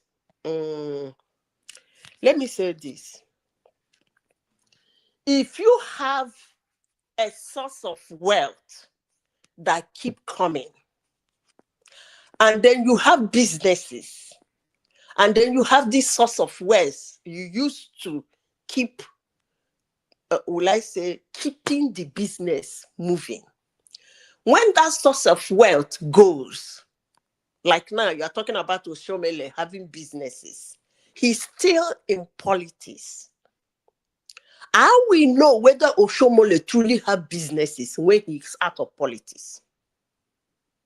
Because those businesses are, in my imagination, are being supported by the billions he gets from the politics. He might be listening, I don't care. So when you have an extra cash, where you get extra cash, where you use it, and then you open businesses. I remember most of my colleagues in those days, while they were working, they open businesses for their wives. And what they do every month, they keep putting in money because they have a lot of salary. So every month they keep putting, when they lost their job, Madam, bring business now, nothing well. The woman was actually joking. So these are most of the things that happen to most politicians. But let me say this, wealth don't really care. I have to repeat this, how you make it. But it is very important to wealth, how you handle it. So whether you store the money, you tip the money, you do Owego, or you are a medical doctor, or you are this, you are a professional, it doesn't really matter to wealth. What matters to wealth is, you hit me, I walk into your house, how do you treat me? You treat me as nobody, because most people treat money as nobody. Catch this one here, throw this one here, do this here, doing everything at the same time and end up doing nothing. You treat wealth like that, man is going to walk away. Never to come back, because it comes in once. Okay, so for those who wants to marry a wealthy man, that's a very good ambition. But look inwardly and see how that wealthy man is treating that wealth that is in his hands. Because if he's not treating it well, girl, one day you go pack your load wrong komoto. Because if he's used to changing your car every 6 months, he will no longer be able to do that. Because he didn't manage the wealth well. And because you came looking at his ugly face as Oshiomhole is ugly, and you say, well, his wealth is long, you came, you married him, and after 7 years, he can no longer change your car. Walai talai, you no go like that face again. You go waka komot. So it's good to marry a rich man. I'm not saying it's bad. I agree with you totally. And Chichi, yes, ma'am. I agree with you too. Chichi, let me tell you, do not marry a poor man. God forbid. Let me hold on. Don't forbid it. We'll forbid it first. Listen carefully. You are a young, beautiful girl. You see one bobo, maybe from Uguta, chinchering you around you. They chincher you. At that point, he was chinchering you. He doesn't have money, but he's chinchering you. He's around you. Pull out your antenna. I don't know how many women that have antenna, because I have antenna. My antenna, they collect signal, eh? Walai talai. Don't call me winch, you. I get antenna. They connect signal well. Look inwardly. What is he doing? He's studying. Let me give an example. He's studying cybersecurity in Northwestern University, Ivy University. Every day you are discussing with him, you look at his grade. The boy, the hammer, A. That's a billionaire now. Yeah, that's a billionaire. Hold him with your two hands. Forget at what you are seeing. He might be taking you to the cheapest restaurant to have lunch. Don't watch him closely. You go to meet him, he's in his laptop, running those things. That's a billionaire at the making. It's not going to take him up to 2 years. So when you see such a boy and call him a poor man, you miss the target. Unless otherwise, you are looking for already made, which is more dangerous. If you are looking for already made, somebody will don't make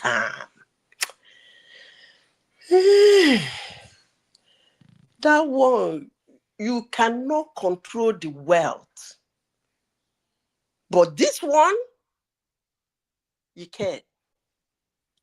When the money start coming, he loves you. Two of you will start putting head together. Before you know it, you see, boom. So when I say marry a wealthy man, I am not actually saying you should go and look for ready-made. What I'm saying is, girl, you're pretty, you're intelligent, you're smart. Draw out your antenna. Somebody like me, I have 17 antennas in my head. In some situations, I pull them out at the same time. And they see clear. So that's what you're gonna do, girl. Miss AI, I have a question. Go ahead. Someone like the P Square brothers, I don't know if they're listening, forgive me, but Paul, he divorced his wife after 10 plus years of marriage for a new wife, right? And this lady saw him through when he was nothing. I mean, they used to attend church together in raggedy clothes, like looking like village champions. So she was there when he became somebody. So I see where you're going, but sometimes a man that wants to be foolish will be foolish. Chioma, what you said about the P Square now means you don't know them. P Square, they might be listening. They're cousin to my friend. I know their house. They're from Ifitedunu. Okay. To make it clear, in case they're listening, I am a friend to the One Force. One Force is their cousin. So I know them very well. And I went to the same university with them. They dropped out anyway. So for you to tell me that P Square married somebody when he was wearing rag clothes to church, I don't know where you got that one from. Because when we are in the university, that was when they played, they do me tenene. Their level of their intellectual level in music did not allow them to continue their business management they came to do. So they dropped out. Actually, their first album was hit in the campus in University of Science and Technology, Port Harcourt. They're listening. So they were never poor. So don't say any girl they married after that time was not poor. Because you cannot see a boy that played that they do me tenene. See, that's exactly what I told you. I told you, when you see a guy who is studying cybersecurity, they chincha you again. Every time he's around you, you might not like him because he doesn't have money. But when you look at his grades, the guy they hammer A, that's not billionaire now. You see somebody who sing, they do you tenene. As a young man, fresher in the university, you call that guy a poor. No. The wife will see further than you and I said. Now they can interrupt the boy. Thank you, Jerry. They were Loads not of when they married. wisdom. No. Loads of wisdom in your submission. Huh? You think you will see a professional, then you go for a thief that is stealing Nigeria's money. That's the one you'll be comparing to that kind of guy that's getting A. No. I'm just as I said before, please let everybody get me. I know people really misunderstand me. I made a categorical statement. I said, wealth on its own do not care how you got him, how you attracted it to come into your house. Wealth doesn't care. But what he cares about is how you handled him. I will use the word him for wealth. Wealth doesn't care what you did, whether you steal or you robbed or you killed or you do ogwego to drag or you do yahoo to drag it into your house. It doesn't care. So the question of professional thief, it's not really important here. No matter what you say, you can't compare a thief to a professional. Okay. Let me give you a typical example. You're talking about a medical doctor and maybe probably a tech guy who is according to you, he has a sustainable exactly. But let me tell you something. Yeah. At a point in your life do happen. That's why I keep using the word. How do you handle that money? When that life happens, they know they sack doctor, they know they sack tech guy. Even the ones on their own, they know go at a point, they know go get job. There will be a point in a time in their life they will not get job again. So I still maintain what I am saying. It doesn't really matter what you do for money. What matters so much is how you handle that money. It matters. Don't go after thieves. It matters. That's moral now. It matters. Who is this next person here? There's somebody here that has not spoken. Please, can you let's hear this person's voice? Oh, is this Kulata? Okay, Kulata. I want to make a little point of correction. Oshiomhole is not a thief. He's educated and then he's a politician. He's not robbing a bank. A person that is a thief is someone that is robbing a bank and doing yahoo. That's all I have to say. But I don't think that's Ms. Dupsy before Kulata comes in. Okay, Jerry. I think what Ms. AI said is something that we all had to ponder on. And it goes to what I was telling Chioma. It's all about what do you do with the money. That's what she's saying. It doesn't matter how the money comes in. If you marry a man who is established, what are you coming to do? Are you coming to add in or take away? Because money just, like she said, is a hit. So, and at the same time, Ms. Dupsy is saying, make your money the honest way.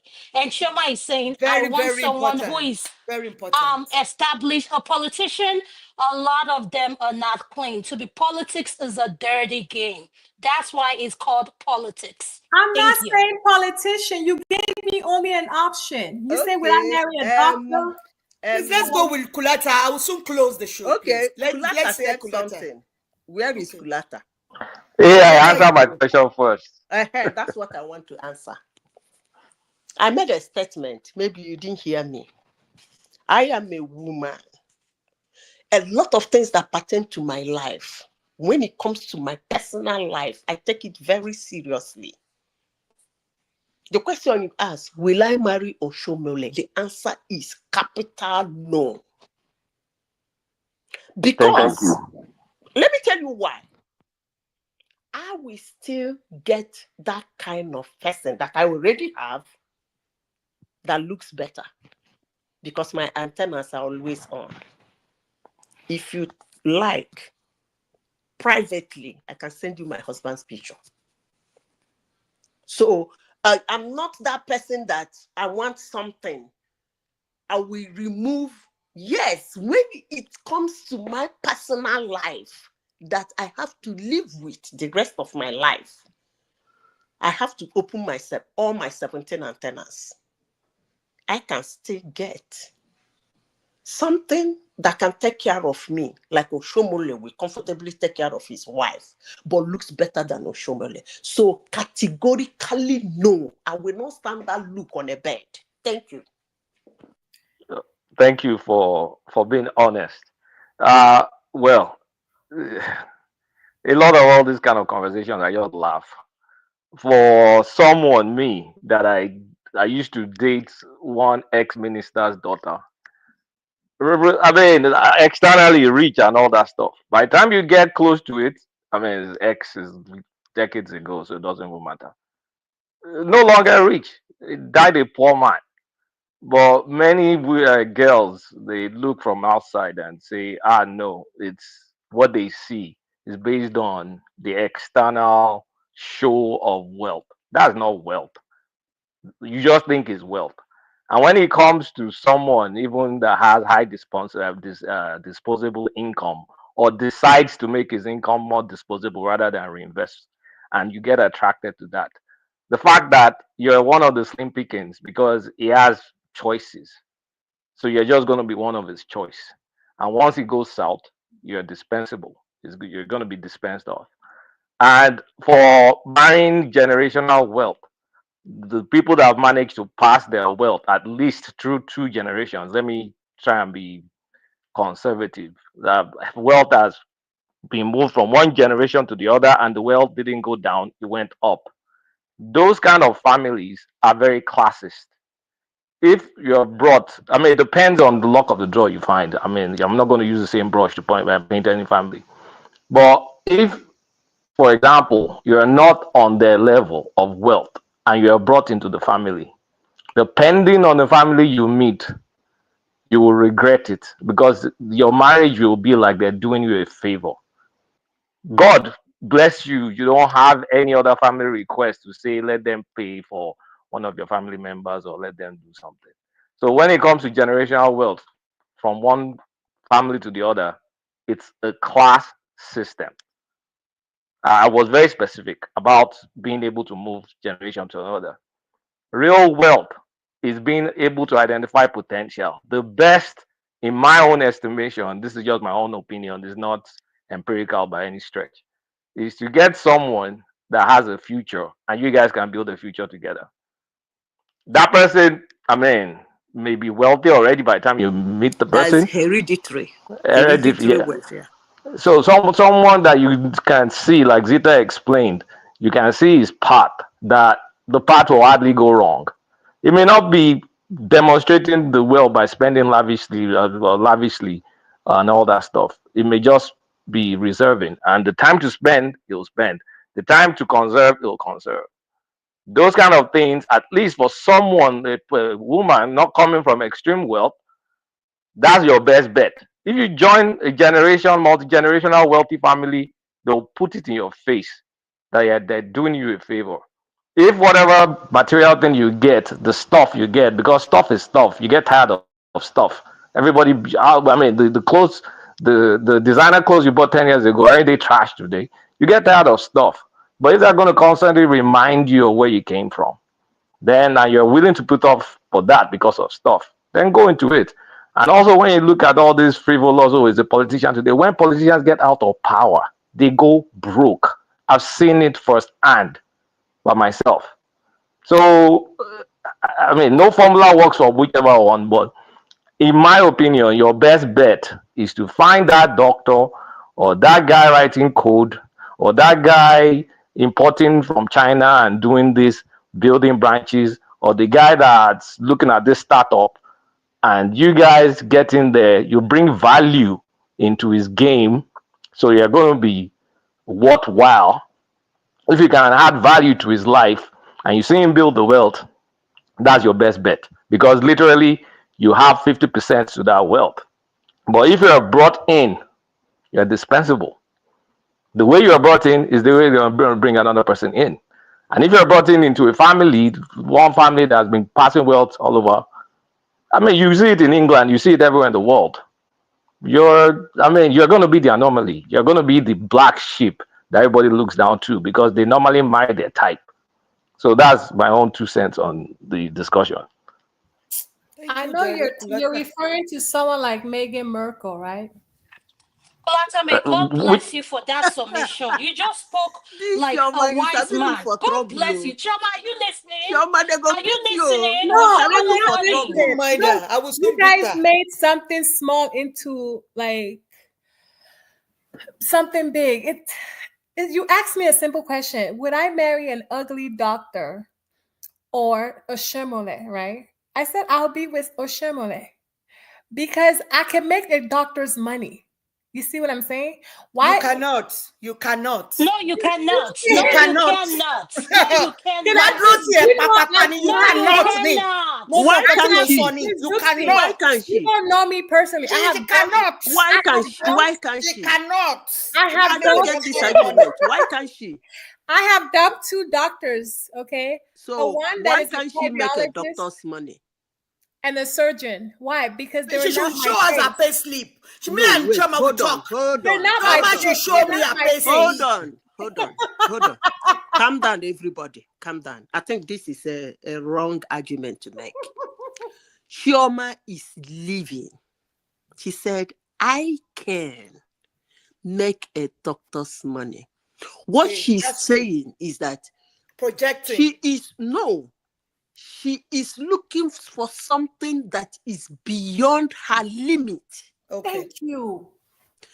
I can make a doctor's money means Chioma today can decide to go into medical college. Let's assume we use the word doctors, but doctors, the real word as a doctor. Yeah. Even you can decide. Hold on, let me finish. So we make a healthy argument. Don't talk about Yahoo when we are talking about something serious. Okay, now. because Don't bring Yahoo. Look, I know why I'm saying this. I'm saying from my own point of my own experience. I did not start as a tech person.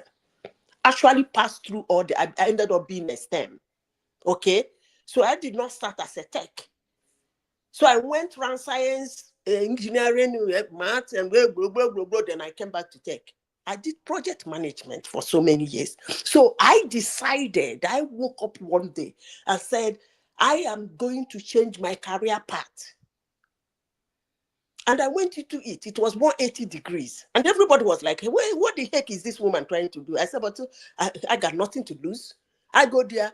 It favors me, fine. If it doesn't favor me, I already have 3 degrees. So what the heck is going on? So you cannot say Chioma cannot. She can wake up today. Let's say for doctor, she can say, okay, let's assume she's an engineer and she wake up, because Ukuta people are very fond of that. We do a lot of 180 degrees in our career anyway. That's why when we show you our certificate, you begin to wonder whether we are crazy. She can wake up today and say, okay, I'm an engineer. I want to go into medicine. And what makes you think she cannot make the doctor's money? She just telling you that's a decision that she wants to make today. No. But she's not. I can. She is not. I can. Okay. She can. She's not making it, but she can. That's possible. So let's close that chapter. Chioma wants Olorun That's what she wants. Let me get everybody right here. I can means I know my limit. I can. Making the money of a doctor is something I can. That's good. She should work towards it. No. She might be at that level now. So she's looking for something that is beyond her limit. She's not on that level. She should show her don't do that. Don't do that. She should show her pay slip. When you don't do that. Do you know much more than me? Which one is simple? Which one is don't do that? Dupsy, can I come in after Zita? Okay, go ahead. I've ended. They sent me away. All right. Yes, when Zita is saying something that she doesn't know about, do you know Chema more than I do? No, you are not. I said she doesn't, and you are still arguing. Because you are not listening to what's being said. Now, what Chioma is actually saying is, what's a doctor making? A doctor, what, 500,000, $1 million, etc. Is not beyond the reach of Chioma. If she applies herself to whatever it is, she can $1 million. She see the way you are calling $1 million as if why do you like this? No. I think you guys are only listening to argue. Listen to what's being said now. A million Did you see what Colata said? Did you see what how Colata broke it down? No, Where no, I even wasn't. a layman can understand it. No, I wasn't. I didn't have the full attention then. But listen back. But what my understanding is that what does a doctor make? A doctor $500,000, 750,000 is not beyond the reach of Chioma or anybody's here's capacity if they're determined to make that they can make it. But it's what beyond is for sure, many of you's capacity. Hold on now. Stop Hold trivializing that on. $500,000 or $1 million as if it's something that anybody can make. No. Let me tell you something. If you sit down at your computer for 6 months and trade crypto, you can make that. I can tell you that. I'm talking about that kind of money, and that's the problem here. I'm not talking about crypto. I'm talking about more permanent money. You're limiting yourself. You're not listening now. It's not about limiting yourself. Let's be realistic and stop giving false narrative. How much is crypto making? Let's start with that. Dupsia and Adama, let me just make the point.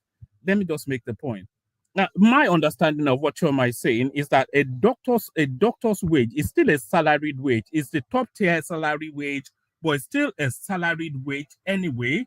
And no matter how generous it is, there are some doctors that are businessmen, that's fine. But the average doctor, $500,000, £250,000 thereabout, is not really beyond the reach of somebody like Chioma or anybody's real capacity. But Oshiomhole, we're talking about $500 million to $1 billion. So that's more, so that's more out of the reach of any and most people than $500,000 to $1 million. Do you see? So that's my understanding. So she can make a doctor's wage, but to go and make $1 billion, like we are assuming, somebody like Oshiomhole will probably. How did you know that Oshiomhole has $1 billion? How did you know that? Where's the evidence for that? How did you know that, woman? Don't just say what you don't know. All right, that's why you mislead people. They'll go and marry Oshiomhole. They will get there. They won't see 10 kobo. Hold on.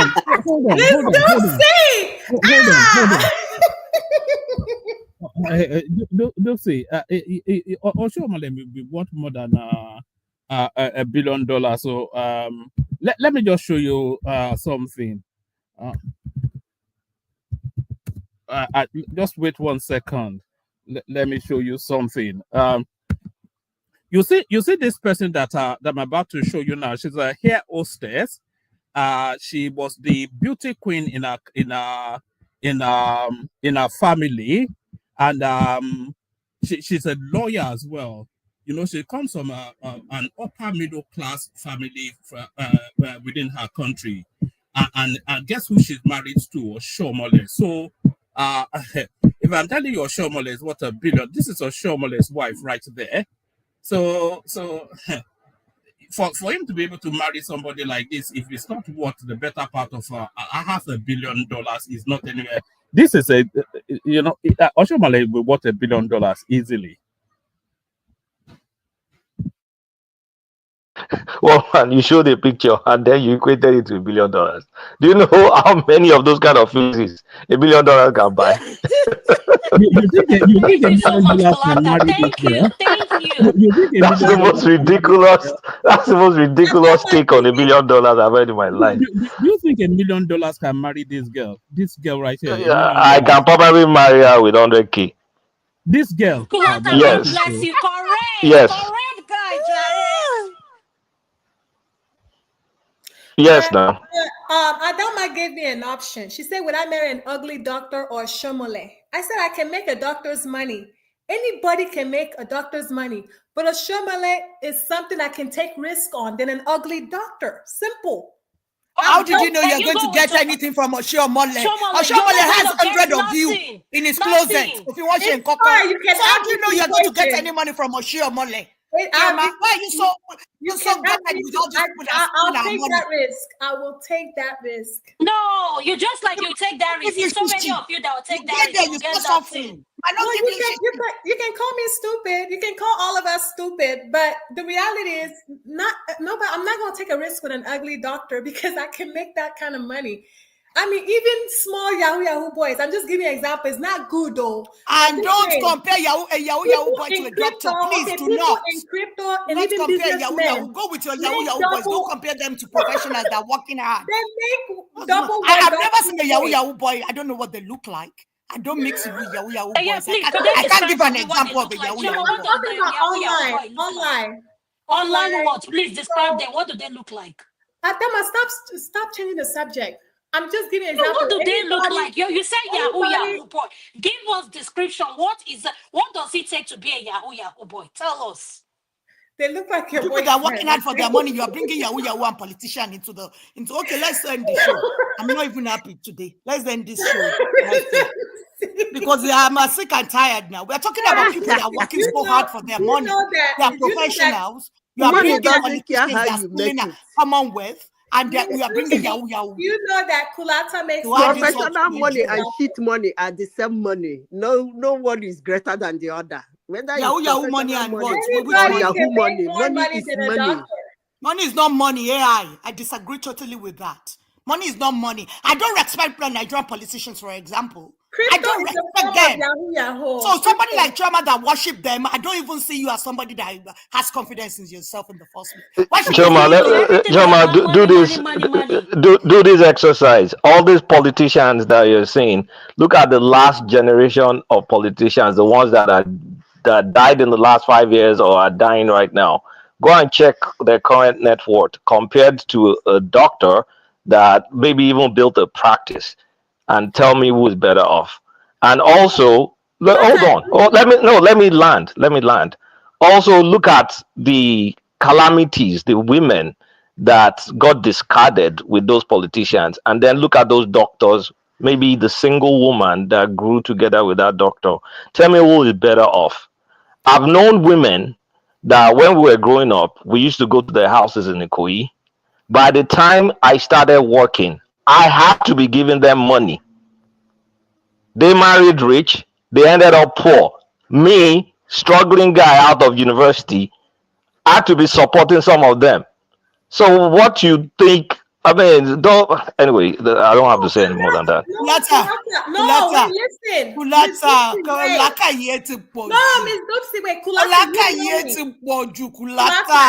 You know me. I don't fantasize that lifestyle, right? That might ask me a simple question.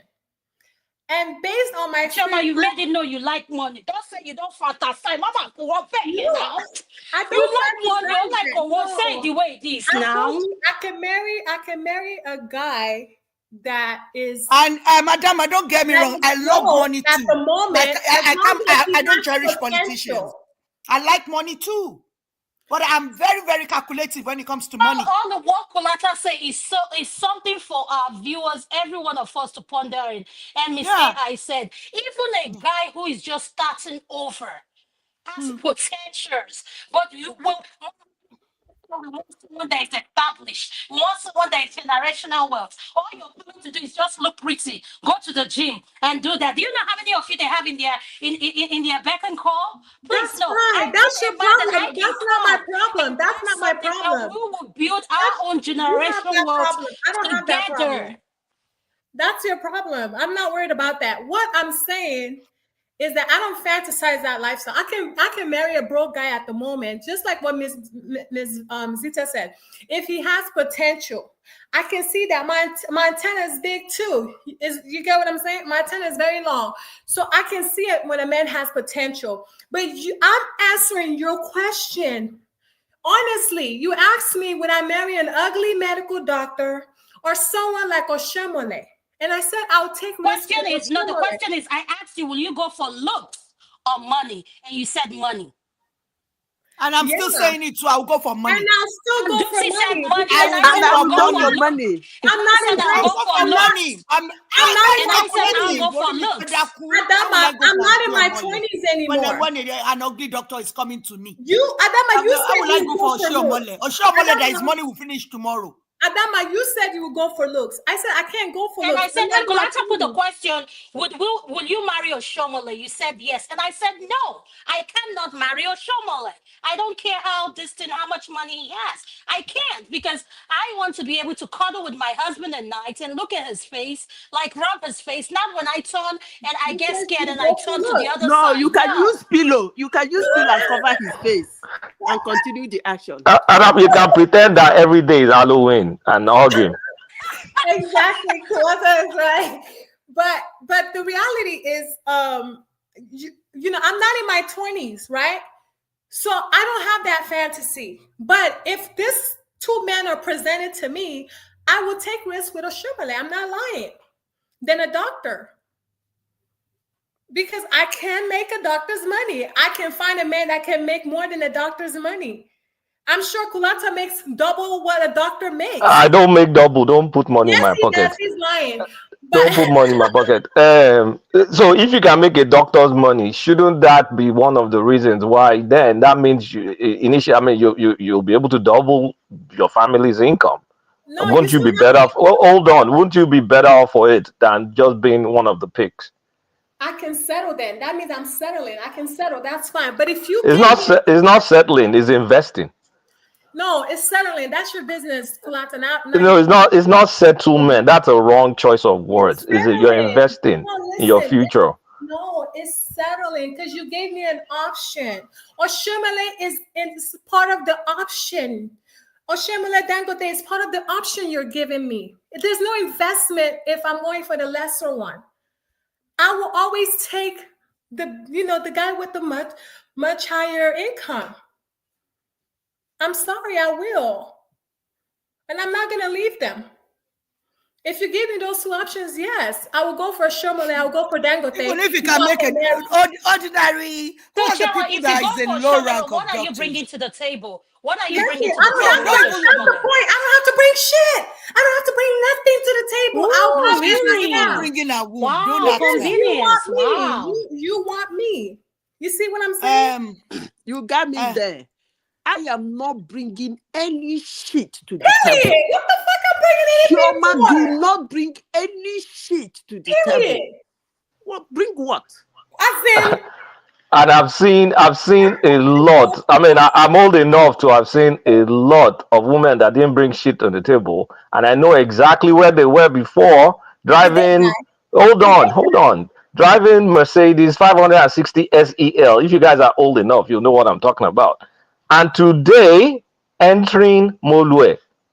Literally, my first cousin is one of them. What I mean by not bringing at least it's worth the experience. No. The experience. No, Thank you. you didn't understand what I mean by not bringing shit to the table. My money is my money. His money is our money. That's what I'm talking about. That's a different topic, though. Not bringing any shit to the table. Look, if you take an already made, hold on a second. If you take an already so-called made man in the veins of Oshomole, you're just one of the picks. Don't delude yourself. He's a high-valued man. He has options. And let's even forget the politics. Let's even leave that aside and say, why do you want me? Hold on a second. Let's even forget the politics and leave that aside. If at where we are right now, you think, okay, I've gotten that big fish. Sorry to bust your bubble. You're just one of his options. And the day you stop, the day you start walking funny, or you got double wrinkle or whatever, you're gone. That's fine. So is it what? Is it his wife till he died? Hold on. So is it what that 5 years of Birkin bag? Is it what that 5 years of Birkin bag? No. Or what a lifetime of having a retirement pad in the Caribbean? I don't get your point. Oh, let me land my point now. Okay, you guys, of having retirement home in Caribbean, in somewhere in South Carolina, in Nigeria, and all that stuff, with that doctor guy that you guys build a health practice together. Oshomole will have dropped you in 5 years because you lost whatever you didn't bring anything to the table, and you lost that feferity. I don't know feferity in English. You lost that glimmer of beauty or whatever you thought you brought, and bought the next nice piece of toy to replace you. I don't understand your argument. Oshomole married his wife till he died. She died. Okoya too. Him and That was the Oshomole married his wife when he was broke, poor, and they built it together. Where did she go? But the people Oshomole is picking up right now after he's made, they are dispensable. Where is his wife? His ex-wife. Where did she go? Is she? His ex-wife went to heaven. She died. Let me say this: if a man is coming to marry me, and his opinion, even doctors do it. This is what you are talking about, picking you and dropping you. Doctors do get divorced. Doctors do remarry. Doctors do have side kicks. So I don't even know why you are doing this as if it's a political shit. It's not. If a man is coming to marry me, if a man is coming to marry me, and what he's marrying me for is that he's going to marry me for 5 years. Doctors are not moved by you either. And then when you look old and you look rugged, he leaves you. So be it. So within that 5 years, we rock. But I'm saying that keep those Hermes bags because you're going to pawn those Hermes bags after that 5 years. They're going to pawn them. I have my own money. So within that 5 years, I'm going to re-eat his money. Okay, Zita, let's put an example to it. I work out with my own money. Okay, so you have your own money. You're working a decent IT job, maybe giving you $250,000 or something a year and all. But you're now used to a lifestyle of Birkin bags, vacation in St. Bart's and in Monaco and in Fiji Islands or whatever. But once they drop you, your $250K will not fund that lifestyle. Okay, I will not be dropped. You know why? I will be investing myself while I'm in that marriage. I'll be building myself. And so invest in what? Are you going to be stealing his money? Let me tell you. No rich man would feel like he dumped me because I'll still be invested in myself. Period. Haven't you had a word like enjoy it while it lasts?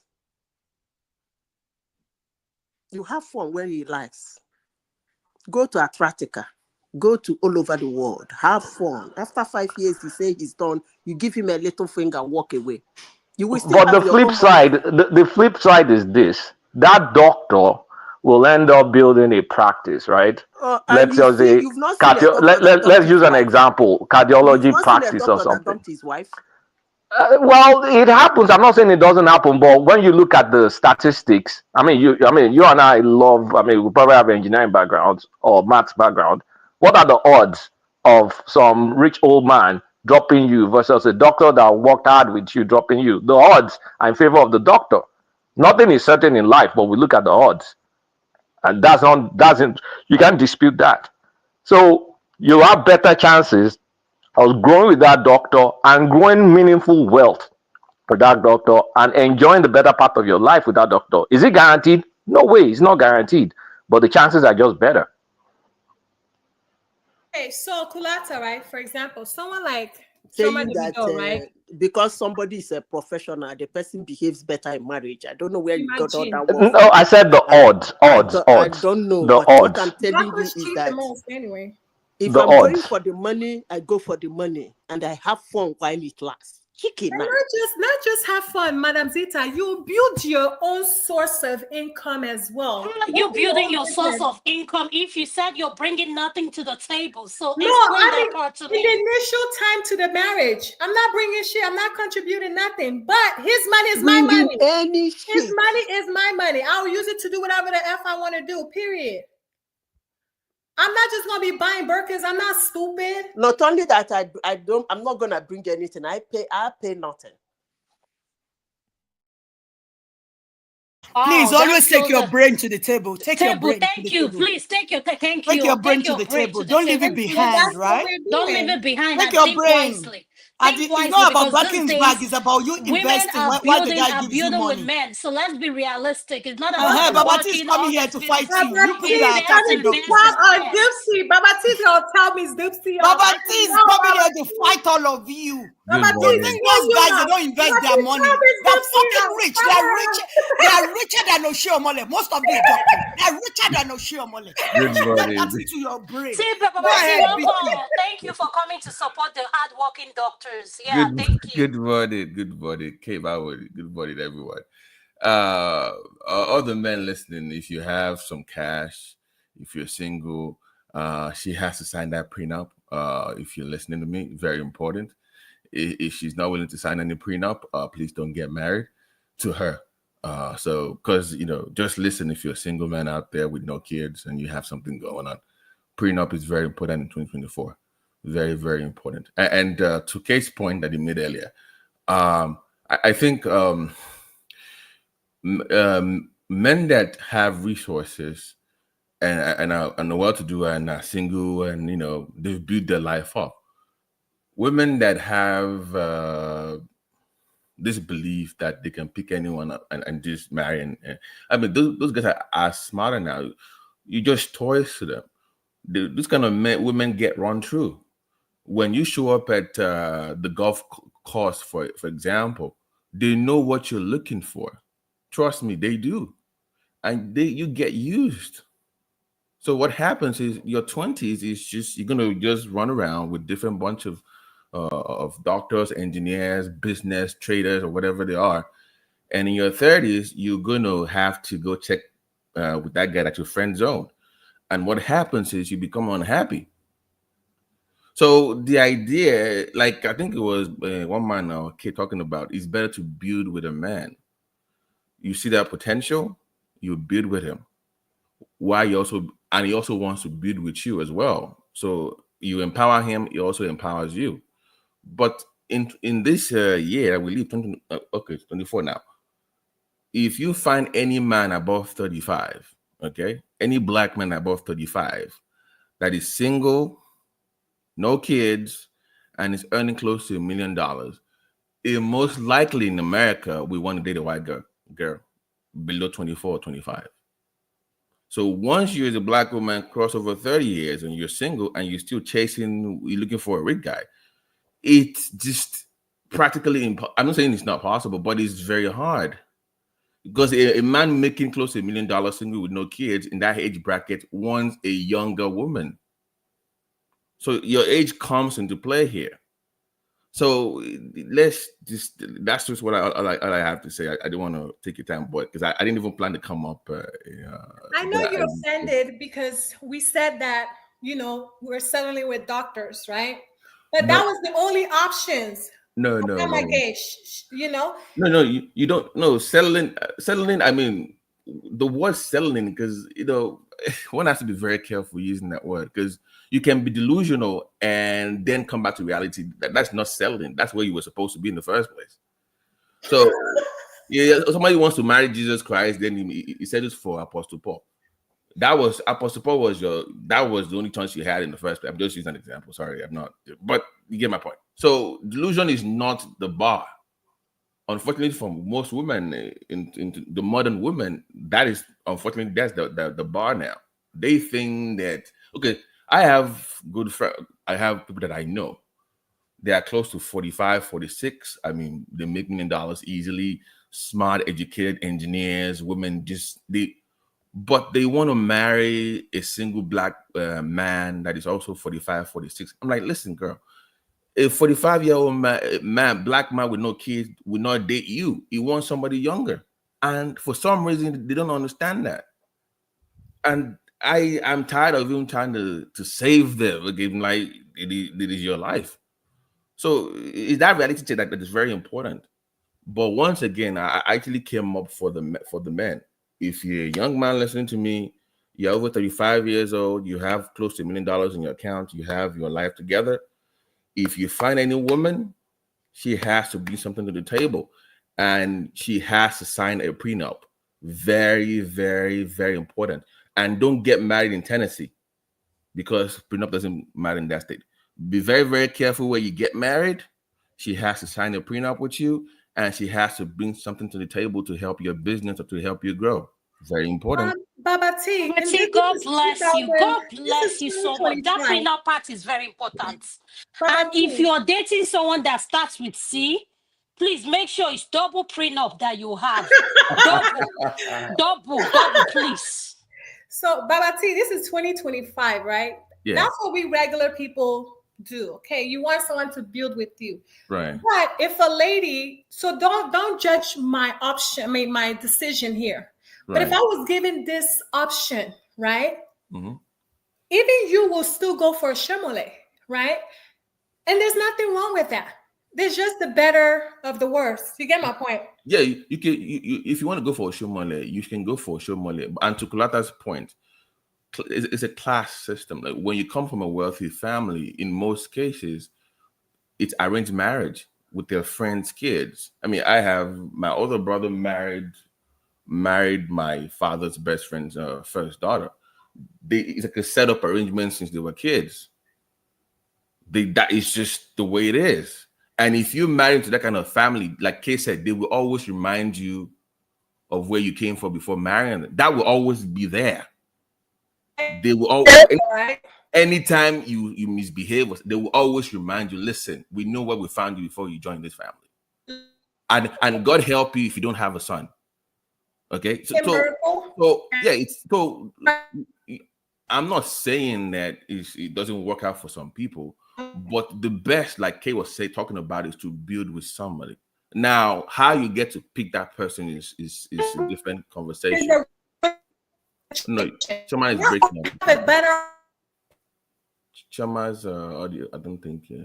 Is Choma? Baba T, thank you so much, Jerry. I want to end the show. Can I ask Choma one question before I leave? Just one question. Okay, please go ahead. Go ahead and ask me. You hear me now? No, just one question. Choma, you're breaking up badly. For the women here, just for the women, should the women agree to sign a prenup in 25? Should women sign prenup? Will you agree to that if you were saying? I don't know about other women. I will never. Never. Okay. All right. Thank you, Dupsy. Thank you so much. Let me just get out of here. I will sign a prenup because I like making my own money. Thank you. All right, Dupsy, it was good. I need to jump. Yeah.